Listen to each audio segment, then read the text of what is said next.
I've been keeping our guests waiting too long already today, so I'm just gonna get right into the housekeeping, and we can go from there. So, the predictions for the day. Not too good for me. I'm doing a really good impression of what NA looks like the second week of Worlds, and that is running it down. So got this one wrong. This one wrong on the game score. FlyQuest. I guess I missed all the games today. Like this is the day I've caught the least amount of footage on. So yeah, I do not know what's going on. But fortunately, I will have someone that does know what's going on. Also, chat. How you doing today? I see a lot of Coach Lucian fans in the chat, and then some PG fans as well. Appreciate all you guys in here. But yeah. All right. With that said, it is a joy for me to introduce our today's guest here in a sec. As today's guest has housed many of my caster friends and has to take care of an absolute zoo. That is his team. And now I get to have him on the stream. So, I get to house the coach, houses all the caster buddies, and the staff. So, it's like full circle. It's the circle of life here, Lucian. So how are you doing today? Exactly. Yeah, I'm doing good. Good.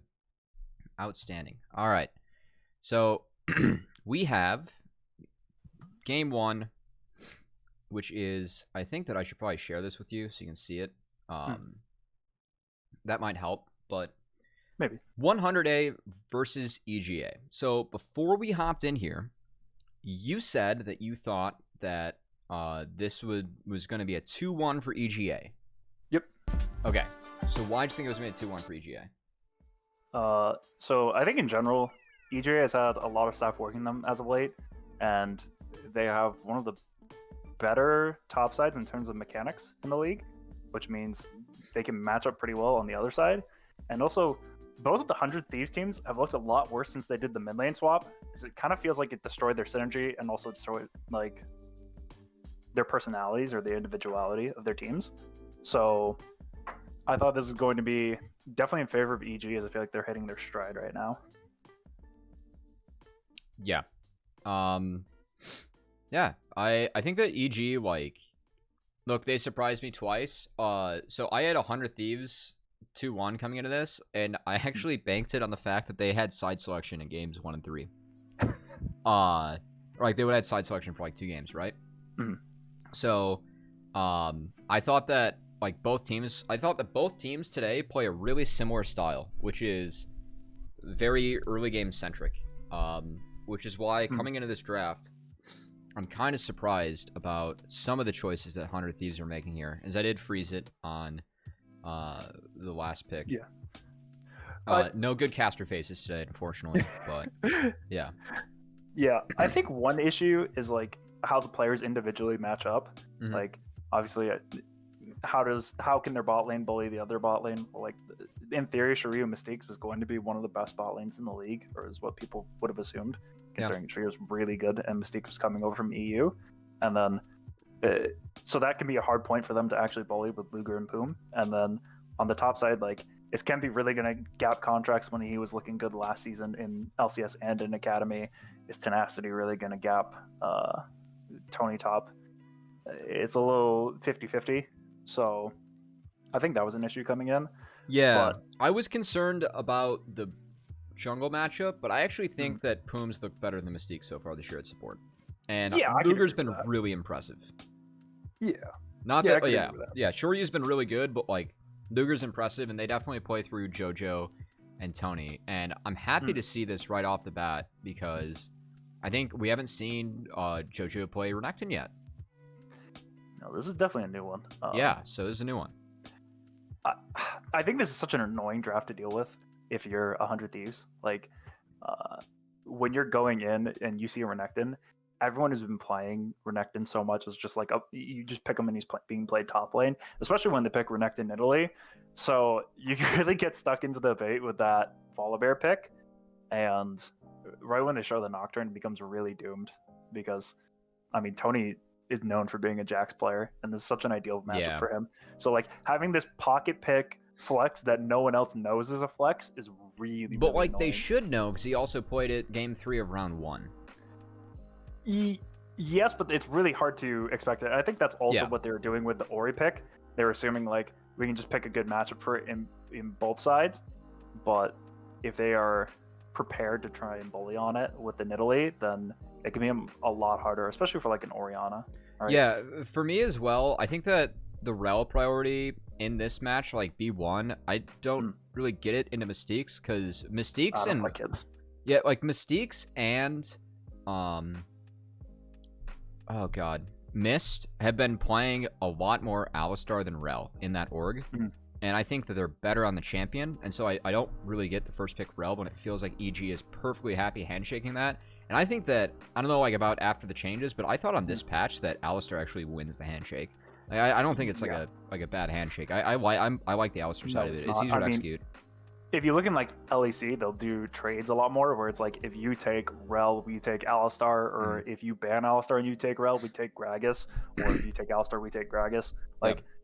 Rel is no longer just like this, just one pick it and our comp's going to be great. And I do think they picked it with really good pairings. Like, I think Rel, Nocturne, Ori is so strong. If they can actually play to that team fighting. You guys busted out really first. Yeah, on accident. We didn't even like plan for it as a comp. We just picked it and we're like, oh, wait, this is really good together. Yeah. But it's definitely really abusive. But the problem is when you look on the other side of the map, the pressure is on EG Academy to outperform them because they need to get ahead in the early game to make sure that they don't get to that team fighting stage. But also, I feel like Ezreal is such a good champion for baiting out important cooldowns. And sure, he's really good at it. Yeah, like Nocturne will just ult onto him. And he's like, oh yeah, I'm going to pick off their AD carry, and that's Ezreal E, Ezreal Flash, Ezreal Heal. Okay, he survived, but that was a really crucial team fight, and now we lose it because we wanted to get their AD carry. Yeah. It can be really rough. So it's kind of a toss-up. I don't see any egregious like drafting issues when I'm looking at this. Like, there's no picks that seem out of place. All of it seems like they picked it in proper order. They didn't waste their ban phases, all that stuff. So, like, I think in general this is fairly good drafting. I think both teams going into this are probably confident with what they have. Like, I'm sure 100 Thieves came out of this and said, we think we can survive through the early game and get to mid-game team fighting. Yeah, this was interesting to me because, like, I don't know, like, what AD, like, Luger would rather have into, you know, I have not seen the Kalista Rel pairing, and, like, I don't know if it's that good. Just because, like, Rel's cooldowns are so long. Like, it's really tough to, like, get the, like a second engage. Like, that's why I like Kalista Alistar a lot, because, like, you get a secondary engage when you, like, Kawi alter out, right? And, like, you can, like, I don't like the Kalista personally, but I think it's what they have to pick to pair with the Rel. Yeah, and they want strong pairing, side, yeah, they want strong side bot because they see the strong side top from EG, and then EG makes his flex, and JoJo hasn't shown Renekton yet, so I really like this from EG. That's a good, I think it's a really good draft plan. That, I mean, it's catching me off guard, right? Yeah, and I think the other thing is, like, it's going to be really hard for the Kalista to actually punish the Ezreal. I think that's the main reason. Like, usually when you see Ezreal blind picked, you want to counter with a hyper carry, but the hyper carries that are up, you don't usually want to be pairing with Rel. Like, you don't want Jinx and Rel, ideally, or you don't want, you know, Aphelios and Rel. So, yeah. More emphasis on the Rel pick being bad first. Especially when you ban out Tristana and Kai'Sa, you know? Yeah. Okay, curious to see. So the level 1 plans. Oh, also this puts Kenvi in a brutal... Wait, this is Volibear top and Nocturne? Yeah. Dude, I actually thought it was going to be swapped. I don't know if swapping actually fixes it. I have no idea the Nocturne Jax matchup, because those are two, like, weirdo picks. I mean, Jax, like, blasts both of them. But I know, like, he blasts Volibear, like, super, super, super hard. I don't know enough about the matchup, but going in, I actually thought it was going to be the Volibear. So, like, you can actually, like, you know, kind of contest the nid. But no, Kenvi's, like, you know, really they probably just prefer tenacity on Volibear. I mean, they played... Yeah, probably. Kenvi was playing a lot of Nocturne in AM last split before he got promoted. Yeah, and he was playing, obviously, a lot of Volibear last season. They liked to send Volibear top last season. So, I'm not super shocked. But also, like, that's the problem with that Jax pick at the end. It's like, not only is it Tony's best champion, but you've guaranteed 2 good matchups. Have fun. Yeah. And you don't have anyone to deal with the split push. You're praying that the Nocturne can influence sides really well. Yep, and so Nid, they're both gonna full clear, and Nid's ahead. Yeah, for sure valuable. Also, contracts on Italy. Like, Yeah, that's an ideal for them. it's a good champ for him. I think he beat you guys with that, no? Because you guys put Lillian on? Probably. Yeah. Yeah, probably. He is one of the few junglers. Actually, both these junglers in this tournament, they get my Italy hall pass. I feel like you need a hall pass from Italy. Also, what happened with Demonte's lane? Because I feel like he tried to set up some sort of cheer, or he took some really shit trades. wait. This Go is back. really. Oh, he just used up. How did he use up all of his mana? Was it to try and get lane Oh, shove? it's because he started Dark Seal. Oh, that's grief as hell. Oh. No, that's for sure grief as hell. Like, Wait, this is. he's got to use his teleport back to get a tier so that he can actually stay in lane. And then you get gank off. Oh my god, dude. Oh, that is not good. That is tragic. Thanks for the follow, Jito. I'm bummed that you guys aren't participating in this tournament, but I hope that all is well with you and the rest of the, players and staff. Or the players and staff that dealt directly with the players there. Yeah. Yeah. Other respect to the core team of Solifide. Yeah. Really wish we could have gotten to see them this tournament. They're fun team to Oh play my god, with. wait, Contracts is just running. Wait. Demonte, like. I mean, Tenacity. Oh I my don't think he has God. a ward down there. He's pushed up with no But ward. and then like he's also pushing like into the wave. But like this is still like Demonte's play bleeding over, no? Like. Yeah, I mean it is because you guarantee you can't have mid prio. That's just really disgusting. Your jungler's on mechanics from bot side because you have to Contracts. trade to get a crab. Like, it's for sure bleeding over.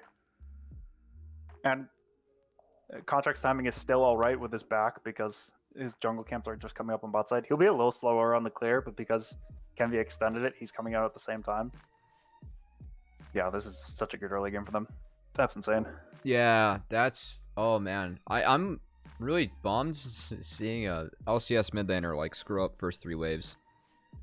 Yeah, that seems really uncharacteristic. I don't know if it's nerves or I don't know if No, he's like... it's very uncharacteristic of Demonte. Yeah, that's really upsetting.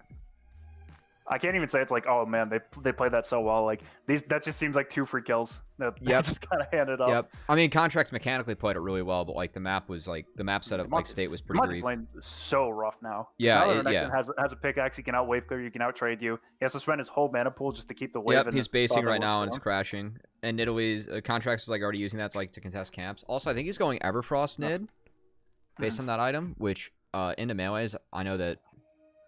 It's definitely good into this short range comp. Yeah, I am a fan of it in the short range comps. I think it's good here. Nocturne seems to be getting Dragon. It's what should be happening. It's actually a really good timing to be getting at 6 minutes here. The problem is they're not really in a position to like lane swap their bot lane up, and they're not really getting top lane prior right now. So you're probably just gonna have to accept that they get Herald unless like tempo gets griefed a bit. But maybe you can set up a bot dive when they try to get Herald. Yo, Tenacity. Yo, what the hell was that? Wait. Wait, can you go back? Oh, he played that really well. Wait, so he ults into his shield and he buffered the stun. Yeah, that's really well played by Milan, yeah. Damn, that's actually so big for them because now they're trading bot side camps too, and a Yeah. little bit of the top late's gone. If he could get the Nidalee with that kill instead, Tomate's sprinting this. No, this is so rough. He's hugging the wrong pocket. Yeah, I don't know what he's doing. Like they just saw Nid top. Like, at least be hugging the bot side pocket, right? I mean, this even goes back to his first purchase. He keeps on running out of mana in this lane and not being able to trade, and now he just has to do nothing. Wow. It's absurd. Yeah. And now they don't feel good about staying in the bot side jungle. He can't clear all of those camps that he wants to because he just trades blue, but he has no mid laner. I also, sorry, it's like a smaller thing, but I really like how Tenacity is positioning like in between the tower there, right? Because like the tower and the wall, because like he knows. That's a proper way to deal with it. Yep. Oh man. I mean, Tenacity's playing good. It's actually really sad seeing how this early game's going. Yeah, I know that he got second blooded, but that's like the one like He's a player that's clearly improved because, and like, it's not hard for him to improve because, like, coming into this, like, he didn't know that weak side was a thing because he just beat everyone with his hands in amateur, right? But like, he clearly like has a better understanding of that and doesn't make like egregious slip ups with. Did Italy really not get the blue buff there though? No. That really. Yeah. That's really unfortunate. If he gets that blue buff there, Demonte's game's ruined extra hard. Yep. Like, no blue buff continues to have mana problems. Hold on. How do they even get this Rift Herald, though? Can you go back a bit? They must be griefing their tempo somewhere. Because they get the Dragon trade. They're winning topside. He gets the kill here, obviously, and then they go and set back up. On deploy, he has to go bot side. Is his top lane even shoving out, or does he? So he's going to his bot side, but his top side camps are. No, he's like going for full clear bot to top, and can be just going for full clear. So they reset. Yeah. I don't know what he did in like after that kill. Like if he helped shove and then base, because there was a replay. Yeah. I'm gonna infer that they just get this blue buff and then go straight up, right? Or they start in like 20 seconds. Wait, what do you mean? I'm just trying to see how 100 Thieves gets this Rift Herald. They really the Rift? They don't have. It's because Tony roamed down when to deny the blast cone when he didn't have to, and so Milan gets shoved. Yeah, I'm saying that. And then they have full court press on the map right now, and contract's still full clearing. That feels like a very strange situation to be putting yourself into if you're EG, because you should totally be able to get Rift Herald here. Yeah, like, when you're controlling this top side of the map like you are, to make a mistake like that really screws you over when they got Dragon too. Yeah, Demonte found a window. If it's played well, they can funnel this gold onto somebody. Yep. And you want that gold onto the Jax. Maybe? Yeah. Yeah, now you want it on the Callista most likely. It's either your Callista or you just keep letting her get a natural lead and you put it on Ori to get him back in the game. Even if it's only like 3 plates, like I mean, or just like put it on Ori, yeah, because like you can't clear out that mid tower at this point. Yeah, but I guess they can't really, because if they try to go mid to like get shoved, they'll just turn into a mid jungle 2v2 and they'll lose that. Oh god, that's rough. Where are the wards? I don't know, man. There's none. I don't see any on his bot side. No, there are none. Also, like this is so tough. Yeah. Oh, the 16-year-old. that's for Fortnite. that's the Fortnite coming in. Wait, Milan? Dude, it's actually so sad seeing how bad mid lane is going when he's supposed to be a strong suit when he gets traded down. Like, I don't think anyone thought when Demonte went down that 100 Thieves would get worse, but he's been really bad this game. And he's not having a good game. That's for sure. Some of it's for sure like suffering. Like I've seen them play this Renekton Italy mid jungle matchup. Man, is it oppressive if it starts getting going. But, yeah, I mean they're playing it really well. They're hitting all the timers. Yeah, this is really unideal for him. Oh no. Oh my god. Dude, I didn't get to see this game because I was in scrims when it was happening. But I didn't either. I saw like none of the games today. I didn't watch them. I just saw the results. This is like when the TCL team would like go up against like Faker and try and like camp them, except like it actually works this time. Yeah. It's like, all right, guys, the LCS player is coming in. Like, we need to bully him. Jojo, you're on Renekton. I think the one thing is like Jojo's probably one of the better mechanical mid laners in the league. Oh god, yeah. No, he could definitely keep up mechanically, but like him and Contracts are definitely a bully jungle duo if they want to. No. Yesterday, a lot of our conversation was actually on how mids in Academy like haven't like really like went over the top and impressed us this split, and it was like except for Jojo. Like Jojo is really fucking good. Can you go back a bit? I feel like this is really greedy from EG to set this up without getting proper vision control. Well, they don't have vision control, but they know the Demonte's on reset with no TP, so I don't feel like it's too greedy. They can definitely get it. They need a control ward though. Yeah, they need something to help keep some vision out. But it's not I think at this point their mid jungle is so far ahead that they can like fight into it even if it's going poorly for them. Yeah, and they get the engage on Luger there. They have the early. They have teleports in both 2 early first. TPs. I like the ult from Kenby. He gets around Mystiques there, and Poom has good engage. But Yeah, but he can't Demonte really was do anything to the Ezreal. Demonte finished the dragon. Yeah, Demonte takes the dragon there. That's Honestly, really not smart. the worst call. Yeah. No, that's really smart. They're not Yeah, winning yeah, that that's fight good. at That's that a good point. call. Yeah, and he got the wave in too. So 100 Thieves, like, Yeah. I'd say they traded up there considering the situation, but A big thing we've been preaching in the barrage scrims and all that has been tempo, since Surza has come from EU to help us out a little bit more. Yep. And tempo's been like a big focus of everything we're doing, and I feel like they're definitely going for things that they can, but some of it's skipping steps to where, like, if you're getting proper control of an area, it should not be that easy for like 100 Thieves to walk in there like it was. But they're kind of just lucky that the other team's been there is 0-4. yeah, I also think it was like the bot lane was like still being contested like that wave. Yeah. Jeez, man. They pull them off so they can barely get plates from that. They can't actually make an efficient play. But like, it's a free timer here from JoJo still. Yeah, this feels really. It's free. It feels like a rushed use of the Rift Herald. Also, it's kind of weird because Tenacity was on this side of the map, and now he's like running back to bot. Yeah, this So is definitely not like the way that you should be using your Rift Herald ideally.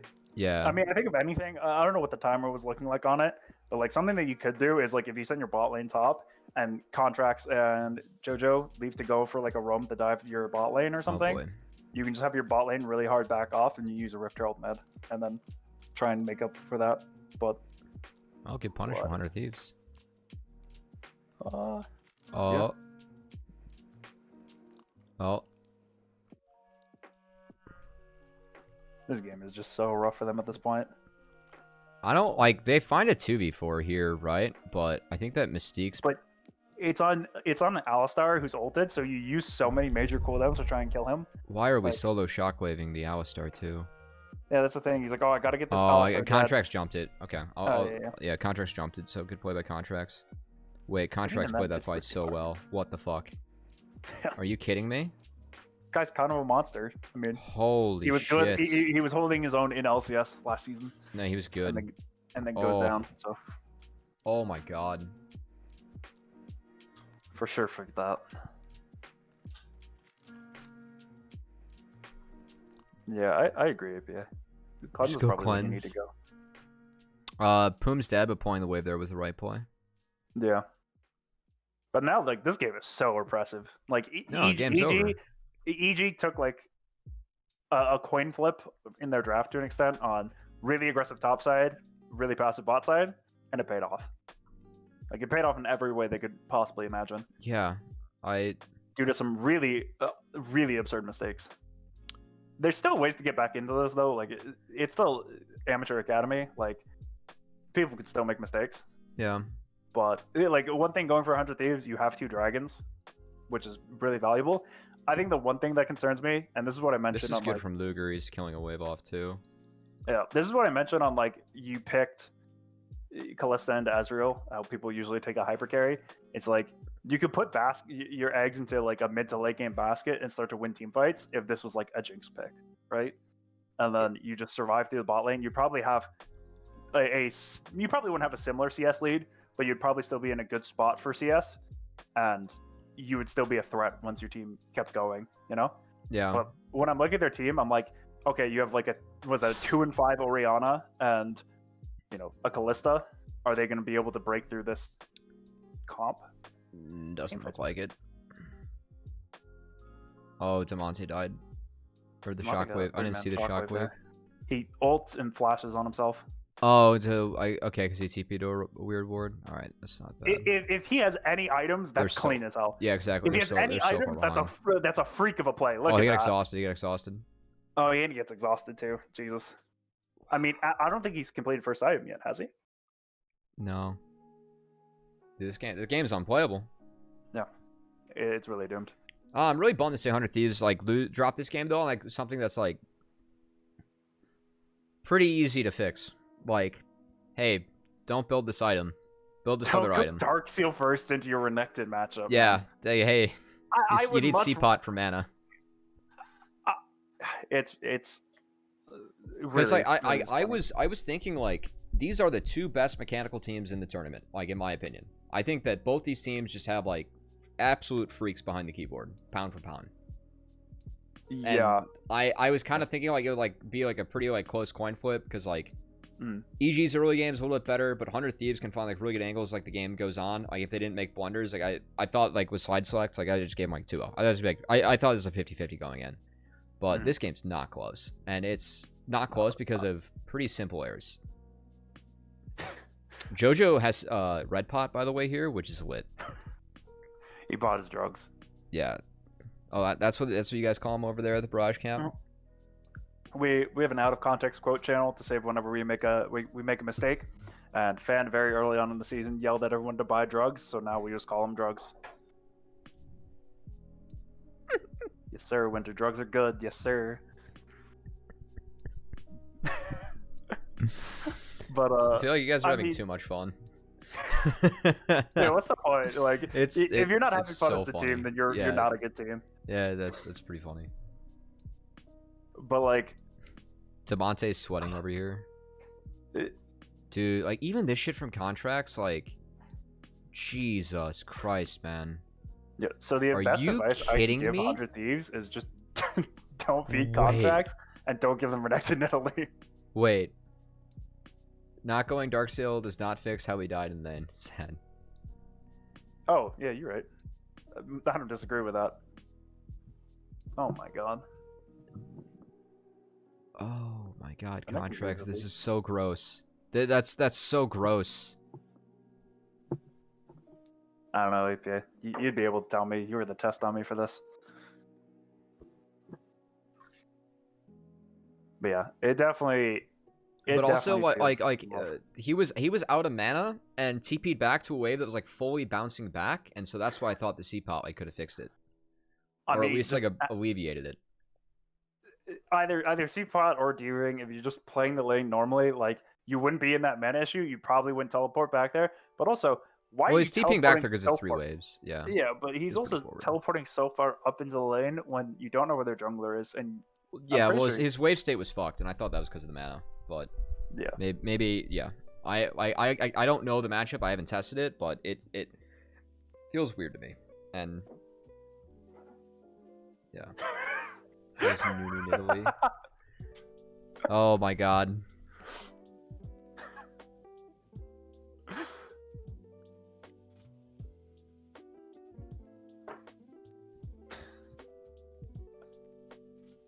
Smiles. A couple of smiles. Okay, well, I usually give out a player of the day at the end of the day. Good find from 100 Thieves, even though they burn everything. When he's on contracts. I feel like contracts he got it day 1, and my god. That was one of the more filthy Nidalee plays I've ever seen. I didn't see start a game. What did the Monte do? He went for 3 wave, TP back, and his wave was pushing out. He TP'd into the wave and then got Renekton and Nidalee ganked, and that kind of bled into the top lane gank because like how like first 3 waves were managed by both solo laners, but yeah. Well, I get 100 Thieves sneak that, so.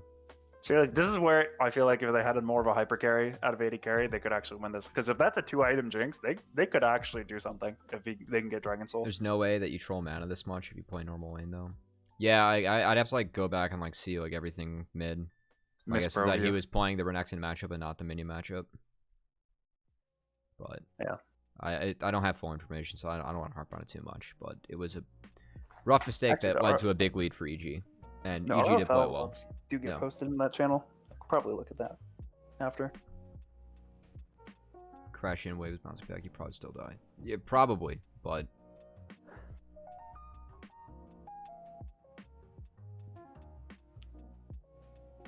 I think like, if it EG's either gonna get one of those 2 champions permabanned. If it was what, yeah. I mean, like if it wasn't for Milan, like 1v2ing that tower dive, like this game is over by this point.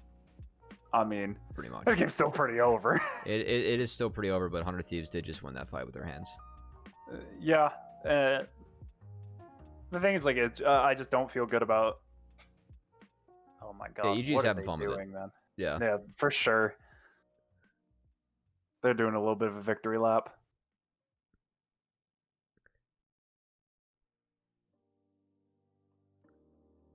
Are you kidding me? Hold on. Are you kidding me? Oh my god. No way, man. Oh my dear lord.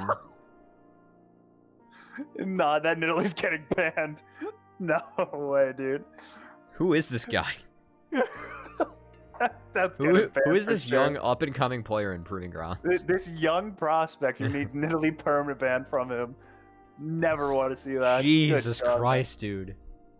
He's still up He's from the that. player of the day. No, I don't need the watch. I don't need, all right, you're done Don't early, need to watch Lucian. anything. Yeah, we don't need to watch anything more. That's the only reason I do these VoD reviews is to decide who my player of the day is. Is that Mike Young? That's Platinum APA Ori. Dude, that's C9AM versus Barrage APA Ori. That's Core Oh. JJ watching Ori. Wait, unironically, Demonte's 7-5 here. Yeah, he's actually like came back just by picking up kills points here and there, which is like the funniest thing because he's the only one on his team with kills now. Yeah. Yeah, that mid fight was a little grief, but this is disgusting. Like, how is that? Like, contracts, like, please. Like, you already put their bodies in the grave. Alright, well, this is the game. 100 Thieves, JoJo is flank. Poom's marking him, though, which is good. I see they just dance around it. No one has true control of the objective. No one got there first. They just stand around it. What the fuck? Okay, we're split. But Yes, Luger's man. living. You used Nocturne and It's at least Oriana Nidalee ult Q. on a Jax. That is. I mean, you're down something about that does not 6k scream gold, but yeah. Yeah, but something about that doesn't sound like you're way back in, you know? Yeah, For- I don't. I feel like you need to hit at least 3 people with an Ori ult for you guys to have a chance at winning these fights. Your Oriana just got a shit ton of gold back, and you guys are ulting onto Tony Top, who is 0-2 this game, 0-2-5. He's just vibing. Not going to ruin your day like that monster Nidalee that's just chilling there. Yeah, and Mystique's also was able to walk up to Luger. I don't think that Poom canceled the combo, which puts Luger in a real shit spot.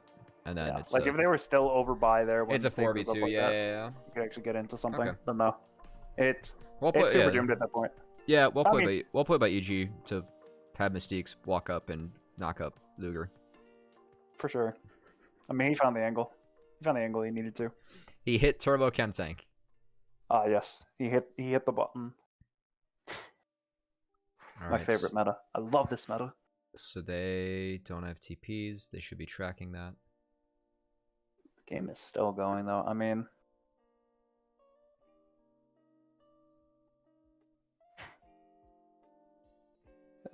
they don't really get objective control of this. They just get some shallow vision and go back. Well, they want to reset now. Yeah. So... I mean, yeah, they have should to, reset. but now he just shows them this wave. Tree is a little late on the reset. He was probably finishing an item. Yeah, he's finishing Leandre's. So he can come back out on the map. It's not bad, really. No, I mean, the the fact that 100 Thieves was able to sneak away that crab's good, but this is still really good. I also really like how short he ults that wave. And it's the Leandre's that we're seeing. Someone's been scrimming C9. No. I don't know. I don't know who did the math. I think it's pretty good.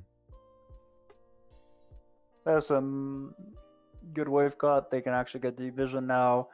So if they're gonna, I don't actually know what their goal is here. I feel like they're just gonna poke as opposed to anything. I think they have to go get back onto the scuttle crab. But like, if I'm 100 Thieves, my goal is to 5-man mid and maybe use that to get some Baron control and save the sides that are about to crash. Right. Yeah, if I'm 100, if I'm EG, I wait this out. We let the side lanes crash a little bit more. Then we go back into our vision. Or we just force have them to come JoJo out. find angle. Yeah, I mean, if you want to take it the easy way, I guess. I mean, they are up an absurd amount of gold. Yeah. Yeah. That's a fight. That's a win. Yeah. But no, forcing the other team to come into your Baron control there, it can be more or less how you kill it, but Yeah. you kind of just let them push out past, and they pretend like the crocodile isn't in the game. That was a good play by JoJo. You see, this game is very similar. What we Good saw knowledge towards what the he end has of to this do. game and those last couple of fights was very similar to what I do, where you just pretend your problems aren't there, and they show up even bigger and scarier, and that's the Renekton in Italy being forgotten for those last 2 moments. All right. Yeah, kind of a stomper. That was a stomper. Holy shit. Well, I already like the opener better for 100 Thieves. Let me see. I mean, now Renekton makes sense for bans. He still gets Nidalee. Leona came back. Leona's back. Let's go. Leona's a really good pick there, I think. Dude, Let me just Leona's double being check. so fucking slept on. I feel like Leona or Nautilus there are both really good. I feel like Nautilus might be a little better for lockdown. Yeah, Just you point can blank lockdown. can wreck Tristana's day. Yeah, but both of them are for the Nidalee, because when you pick Kaisa Lucian, you're 1-3. You just have no way of actually setting up for that. Yeah, you need CC. They take a lot of freaking CC. I don't know how I feel about them picking Tristana and you pick Kaisa Leona. Also, can't you run Tristan the Lucian and like it's okay? Like both laners can take exhaust and like it's fine. Probably, and I don't like Nidalee Lucian per se. I don't think it's perfect. I don't know. I'm not a big fan of that, but it's also a winning bot lane matchup, so you can just go with it. There isn't many things that can actually deal with Lucian, especially when you pick Kayn. Yeah, you were seeding early jungle here. I don't disagree with. I can kind of see the thought process behind picking an Ahri here. You're thinking like they don't have any lockdown in their mid jungle combo. You can cancel some dashes, yeah. So if I just pick something that can dash out and like run away, then they can't punish me. And that's definitely him emotional gaming from last game. Like, yeah, I wouldn't. I'm not gonna go into like emotional gaming, but I can see the theory behind Ahri. I don't think I'm not a fan of it, but I can see the theory of like why it was picked this game. Yeah. And they have enough damage from Tristana, and like if you land the charm and you can get Tristana that first reset, I get it. I feel like Kayn just has to be Kenvi also ego picking. Like, not just give me Kayn. They have 3 squishies. I'll kill them. What about Victor? Like you're seeding early. You're seeding early. I think that like what they're thinking is like we need to take something that like doesn't suck into Lucian, so we can like actually like be able to get like some push, right? Yeah. Like we like need to like actually be able to like help the Kayn get going. Yeah, that's the other problem with like them getting to 3-pick the Lucian to go with the Nidalee. I mean, people would usually do like Lily and Lucian as a like maybe a better pairing, but the 3-pick of the Lucian just means they get to ban out anything that you can deal with, like Syndra and Victor, like they ban out. I'm really surprised. Really upsetting. I'm really surprised there's no Seraphine from 100 Thieves in these 2 games too. They played it quite a bit in Northern Arena. It was really good from Devontae. Yeah, I can understand that, but it's not super hot this game, but yeah. I don't like it's the fact that they're just banning out its jungle pairings. I don't remember the bans from the first game, but I don't like that. Like its best ones, Hecarim and Udyr, are both off the table, so you can't pair for that. But it also feels like when they're taking off Hecarim and Udyr, doesn't seem like a bad idea to ban out the Nidalee while you're at it. Like, do you need to ban out the Thresh there? I get that it opens up Tristana. Like, a lot of people want Thresh banned if they're gonna first pick Tristana, but like, you just ban out the Nidalee instead, and you can pick. Like, you're picking Volibear early. Just pick Volibear as your flex pick between top and jungle, and then you can trade with bot lanes. Like, if they pick Jinx and Thresh, you can just answer with, you know. Yeah, this is a curious answer from 100 Thieves. I haven't seen this from them before. I think this goes in the vein of, I think 1, 2, 3s in drafts are really easy to do well. I think 4 and 5s is where teams can often fuck up, and I don't think this 4-5 is any good from 100 Thieves. Like, you pick a man mid lane champion with the idea of I can stay safe, and a jungler who's really niche and kind of hoping this goes in his favor. Whereas I really like how EG rounds theirs out. I'd like Sion more instead of the Ornn. Like, Sion really is so much better, and it does the same job that the Ornn will. just giving you some engage, giving you a way to get into the fights with the Leona. And I think the Leona, if that's Leona or Nautilus, they're both good pairings. Because Nidalee needs crowd control to go. Yeah, with my the rest guess of is people. that Tony is just more comfortable like with this top lane matchup. Yeah, I also don't know how much Scion Tony plays, but I know he plays a fair amount of Ornn. So he's probably just going back to last season when he played a lot of Ornn and I don't know a lot about the Volley top matchup in the Scion, but I know that he should win the Ornn one. Like when Volley was like first redone, like that was a counter to Ornn. Yeah, but Tony played so much of that last season that I'm sure this is just what he feels comfortable with. He's good Ornn. Yeah, but and I assume he doesn't have much Scion practice because Scion does not sound like a Tony top champ. But I still think it would be the ideal pairing with the Nidalee. But I stand by. I think EG did really good on their 4-5 pick for draft. Yeah, I like the Leona Ornn for this. Yeah, dude, like, Leona's being so slept on as a champion.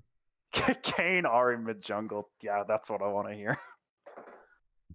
Let's see what Kenvi can do. I don't know if APA is still in the chat, but I'm sure he has some tech ideas in the Lucian. Yeah, I mean, if I get like real crazy, you can Cassio. You could maybe do that. Yep. The Ornn would like outranged everything, but Cassio into Lucian Kaisa is not terrible. True. Kaisa can kind of flank you, which sucks, but it is short range. I also feel like these are just wheelhouse drafts for EG. Yeah, like JoJo is playing this first wave really well. This is everything you can hope for. Like JoJo on a high skill mechanical mid laner that can actually win in his lane matchup and get bully lane matchups, and contracts on some sort of hard carrying jungler that can bully other junglers if he's good. Like, that's great. Humanoid has 100% win rate. It's TF versus Lucian. Now we see playoffs. That is Humanoid. Once you get RFC though, it's like impossible to play the game. Yeah, but that's because TF is triple S tier champion in EU. Yes. Because, you know, they play with tempo really well, and they actually know what they're doing for how to play around the map. So give them the triple S tier champion, and it's perfect. Give them an NA, and they're just like start, and then is cycling out his camps. I think this contract's just walking to his bot side now. No, okay. Ooh, this is interesting. Did JoJo sniff that out? Did Demonte give it away? Maybe? It could have been contracts calling. I don't think they had Milan. Wait. Huh? It was close, but that seems a little greedy. That seems. Oh. My point on play with tempo well is, for the most part, they can extend the tempo with TF and go for extra plays or answer to plays when they try to do counters, because often they'll go for like, for instance, X team has dragon set up, so we won't go into that and we'll just cross map, whereas the TF can help answer that in the future so that they can be a step ahead. We're flipping? Wait. Why not, man? Tenacity? Can you go back and see that? Mystique's played this fight very, very, very well. Watch this. He's going to Zenith Blade Flash. Yeah, right on the Kenvi. Yeah, it's really good. And then he lands another nice one at the end of this fight. Hashtag Leona Mechanics. And then Tenacity goes in. They didn't have any follow-up for contracts. No one's there. Yeah. Maybe it felt like he had the suicide to like get everyone else out, but... And then Tony crashes that wave top, and they're already down 1.5k gold. And Kenvi, this is like the doomsday scenario for Kenvi. JoJo refreshing that word's really good. This is looking like last game. Jeez. Just another weird fight down at Dragon, and then some missteps. Man, it's weird. It's a weird switch up. I mean, now you're going to top side, making two really weird plays, but I can only imagine what the comms are. I think that's what I always wonder. Is like, what are they saying when they're going for these things? Because I don't know what they're really looking at or looking for.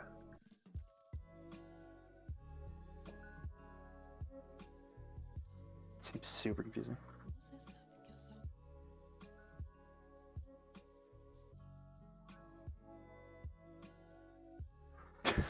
God, man. It's literally just the last game, but they swapped lanes. That's so unfortunate. It feels like... I guess Obviously, I can the orange only pick was assume- pretty sweet. Obviously, I can only assume, but 100 Thieves honestly does not look like they're playing really coordinated or focused, I guess. Like, sometimes you just have days where you don't show up super well, but both of their solo laners have had really, like, bad early games. And I don't know Fortunately, if it's JoJo just, gave like, him a gift. natural. So, yeah. Yeah, JoJo hands over a little bit there. I was not expecting this from them. I don't know. Yeah, I guess checked out maybe is the word. Like, sometimes you just show up really low energy and, like, not prepared for your best game, you know? Been I don't know very the team. surprising drafts and gameplay that I was not looking to see, as we see Poom just getting one shot by Halo Void's Kai'Sa. Hob 3-0 Kai'Sa. Ouch. I am sure when they pick Tristana and Rel and they know they're playing into a Kai'Sa, this is not what they're hoping for.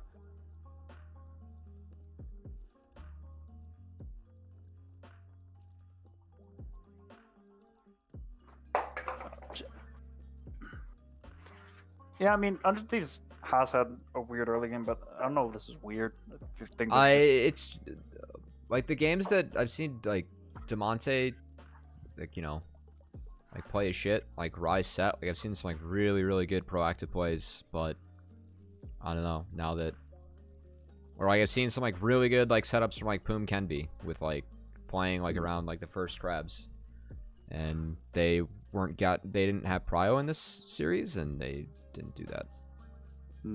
yeah, definitely not looking. Yeah. Good. Good. I've seen like good moments out of them. Yeah. I mean, but today just does not look like a good day at all. No. I don't know, like, again, I don't know what team environment or team comms are sounding like, but Yeah, no, it's, I mean, this seems like it's super a different day. individualistic play where they're just worrying about like how they're performing individually, and that's I don't know, just what I see out of this second game. I wouldn't say that was the case in the first game, but like Tarnasky going for like a random solo kill dive top, I don't know if that's like to bring up team mood or just to show that you're better than him or what, but it's not needed. Yeah, and like it wasn't that. You're not playing a matchup It wasn't dependent that on Oliver close gets either. first blood. Yeah, Yeah. it wasn't that close. It's not like, oh, like, you know, if he like flash W's, like he like trades, right? Like that, his W is still on cooldown. Yeah.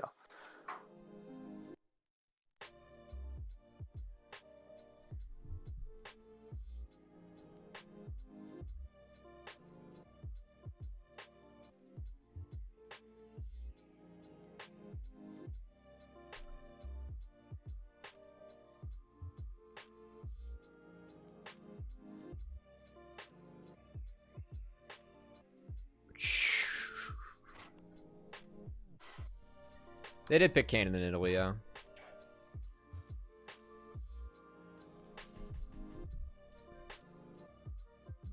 Contracts is letting him have it. Contracts took people rating Kenby so highly, very personally. I mean, I do rate Kenby very highly, but Took it personally. yeah.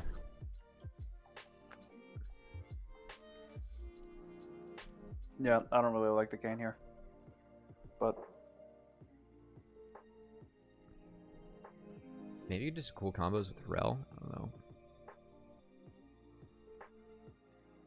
Yeah. it's really weird when you pick like Tristana, Rel, Volibear, and that screams like big team fight, engage, playing as a group, and then you pick. Kane's good in the EG champs, the first three. Yeah, no, like the first three, like they had no CC for him, right? Yeah, but then they pick Leo and they still have a 5 pick. Yeah. Pick to fix that. I thought his early path was fine too. Yeah. Well, like the fact like before Nidalee was like finding him, like he was on even footing, like that's fine. That's exactly what you want. You're not a champion until you get that evolve. Yeah.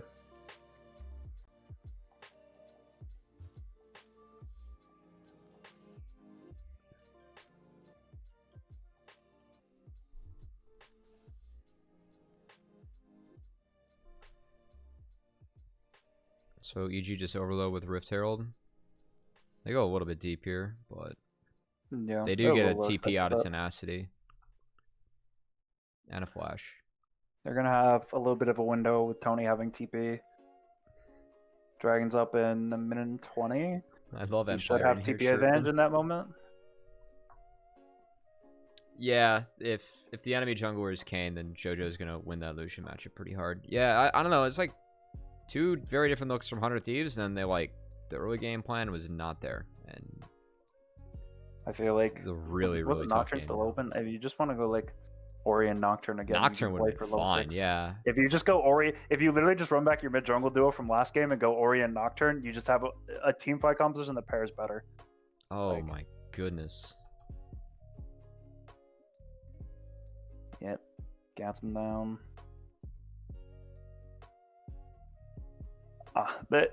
That's another thing about the season. There's such a big disparity when one character has a mythic item and you don't. Like when you just have components and mythic items, it's so rough. He has ult here. He could ult it up. He just got ult back up. Yeah, that's probably his only way of surviving that. Yeah, but he was greeting for wave. Yeah, he's so greedy to try and keep the tower alive that he just dies. Yeah. And that earns them tempo for this dragon. They actually were setting up with it's 4.5k. Yeah, holy shit, man. It's painful dumb Valor game I've ever cast. Dump something Discord. What's up, guys? Thanks for the raid, man. Not necessary, but I appreciate it.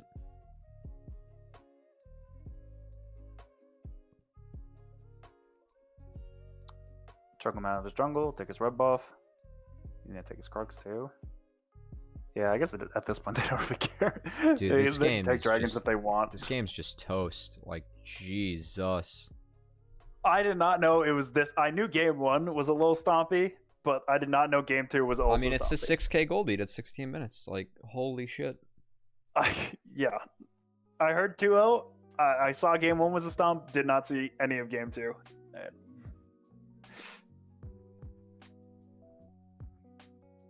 I said it before. We highly rated EG in our preseason ratings, and I'm not. I had EG at number 4 in my preseason ratings, and I had 100 Thieves higher in my preseason ratings. My top two were, my top 4 was like, it was clearly like,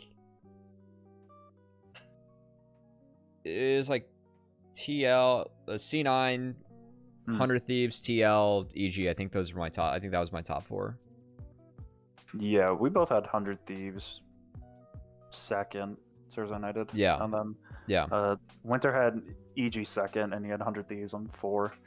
Surza had EG 4, and I had EG 5. Chojo just walked out. So it was actually really good engage from Poom. Like, they didn't respect that, and then the Ornalt doesn't go through, but it doesn't matter because. I mean, obviously the whole like gold doesn't matter at this point, but I think that's another point on them having a better mid jungle for follow up. Like, I don't think it changes anything in this game state. Don't get me wrong, but like Poom can find fights like that, and you're not following up with Ari. You're following up with an Orianna, ideally. Yeah, you know. Or and another Everfrost champion. If it's that engage into a 3 or 4 man Ori ult, yeah, killer. Or a Nocturne ult, so you can't see Poom's coming in, and then he comes in. Though to be fair, if these guys are like all in the same room, more valuable, as you can all just look on each other's computers. But yeah.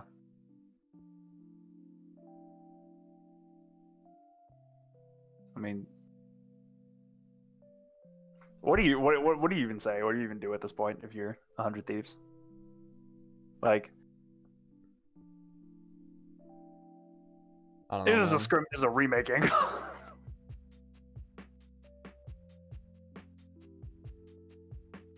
Go for like some wild rel engage, but like there's no damage to follow it up yet. I cannot imagine Contracts gets Nidalee against C9. I'd wait until LDR and then I would maybe fight with Trist. Yeah, that's probably like your that's the best option bet. Probably. Yeah, that's like the only thing. And even then, like, waiting is really dangerous right now because they're just taking over the map. Yeah, the map's been gone though for 5 minutes, so you might as well wait. Yeah. That's all you ever can do when you fall behind like this. Pray that Yeah. they don't do enough to Yeah, like they just expand the seed gold lead too everything, much. just get as much gold as possible. Also, like what you can do at this point is like I would like you can't really do it with like tenacity, but like I'd throw someone bot and like try and freeze the wave, unironically. Like just like kill off like a neutral lane, like force them to, like do Baron. You have TP. Yeah. My question here is The scary part is like they can't do Baron straight up. So like you probably like can't even do that this game, right? But, like that's like not a terrible option, like especially like before Baron spawned. Do you think that 100 Thieves outskills EG? Because I really don't. Scales or skills? Scales. Scales? Oh shit! Yeah. Wait, how gross is this champion? Cam Kane freaking it. He's Oh, holy shit. Dash through for powers, bonus damage, W, auto Q. Q. He one got the shot. auto in perfectly too. No, that's absurd. But like, 1 and 3, by the way, and Yeah. down 2 levels. that is the one thing where Kane is just really good into the What the triple squishy what mid jungle the AD. fuck? But like, if I'm like loading into this game, all right, I'm thinking like, all right, Nidalee, Lucian, they're probably going to be yeah, winning I mean, early game. If I'm Are like you even winning like in late a game series, against double AD comp? yeah, like double AD carry? like in a series, right? Like, what gave us issues in the last game? The mid jungle duo. It's like, okay, how can we fix that? Or like, how is that not going to give us issues? Like I don't think that like Lucian Nidalee is not as strong as a combo. Like still, it's You're still giving him Nidalee. yeah, you're still and a giving winning... them exactly what they like. They're gonna beat the same way twice, and then you answer with a really, really, really weak answer. Like, Yeah, we mentioned that a bit, Gito, as a possibility. I think the one thing that was like, if you're 100 Thieves, game to an one, extent, I feel like you might feel overloaded on bans. You know what I mean? Like, because they're banning out Gnar, Renekton, and Thresh. If you feel like you need to ban all of those, and then you also feel like you need to ban out Nidalee and Lucian, and you also feel like you need to ban out, because like they ban out Lily on 3, right? Because they know they're not going to pick Nidalee, so you can just ban out the Lilia, and then you can just pick Nidalee and Lucian. Tony top whiffed Ornalt, and they still won the fight that hard, by the way. Mystique's is playing much better in these 2 games, by the way. He Northern Arena had 1 or 2 games where he had some moments, but he's looking very good in this series. The whole team just seems like it's clicking really well. Okay, sure. I mean, like this team, like everyone looks at this roster and it's like, holy shit, like these guys all have hands. Like, let's see how JoJo and Tony do in their first split in Academy, right? Yeah, they for sure seem like they're really gelling and they're learning a lot. And honestly, after I saw this game, I think these guys should be favorites to come out of this side of the bracket. Yeah, I think that after I saw the C9 game too. But then again, like, oh, dude, 100 Thieves they had some rough early games too. Like, but C9 throwing against Zeus as well. Like that's, dude, Zeus could have won that series, man. The game 3 was such a doomer, and they still could have won it. That's the other thing. Like, they went to game 3 against Zeus. I don't know how well they'll match up against EG. In that sense. Yeah, I mean, I don't think that Schernfire is going to give nearly a contract, so we'll see. Maybe we'll get a series where Schernfire doesn't get Udyr. I think EG are probably looking like the second best team in the tournament next to Barrage, next to the Burger Boys. There we go. We're not yelling we will win PG once a day for a reason. APA is not yelling that. Obviously. We're saying it because we're confident. Okay. Trade Milan for Drag. I mean, at this point, if this game ever goes to a Dragon Soul, something went terribly wrong, right? Like, yeah. The sad thing is that I think that Poom's actually like been the best. Like, look at these engages from Poom, man. They're like, EG, like they just don't care because they're like so ahead. They might need the care though. I think that's like the saddest part to both of these games. Is Poom has been finding his angles that he needs to. This looks like hooks in their first round CLG loss. where it's like every single engage that Hooks found on Rel was really lit, but it's like, oh shit, we're already down 3k gold. Yeah, but it's like, oh Raid boss shit, down. my top side's really behind. Wait, he does it? Alright, I guess we have got more of a game. Okay, it's a banger. Let's go. Chad, when were you gonna tell me that this goes to game 3? Auto replay, I just want to see JoJo killing their base.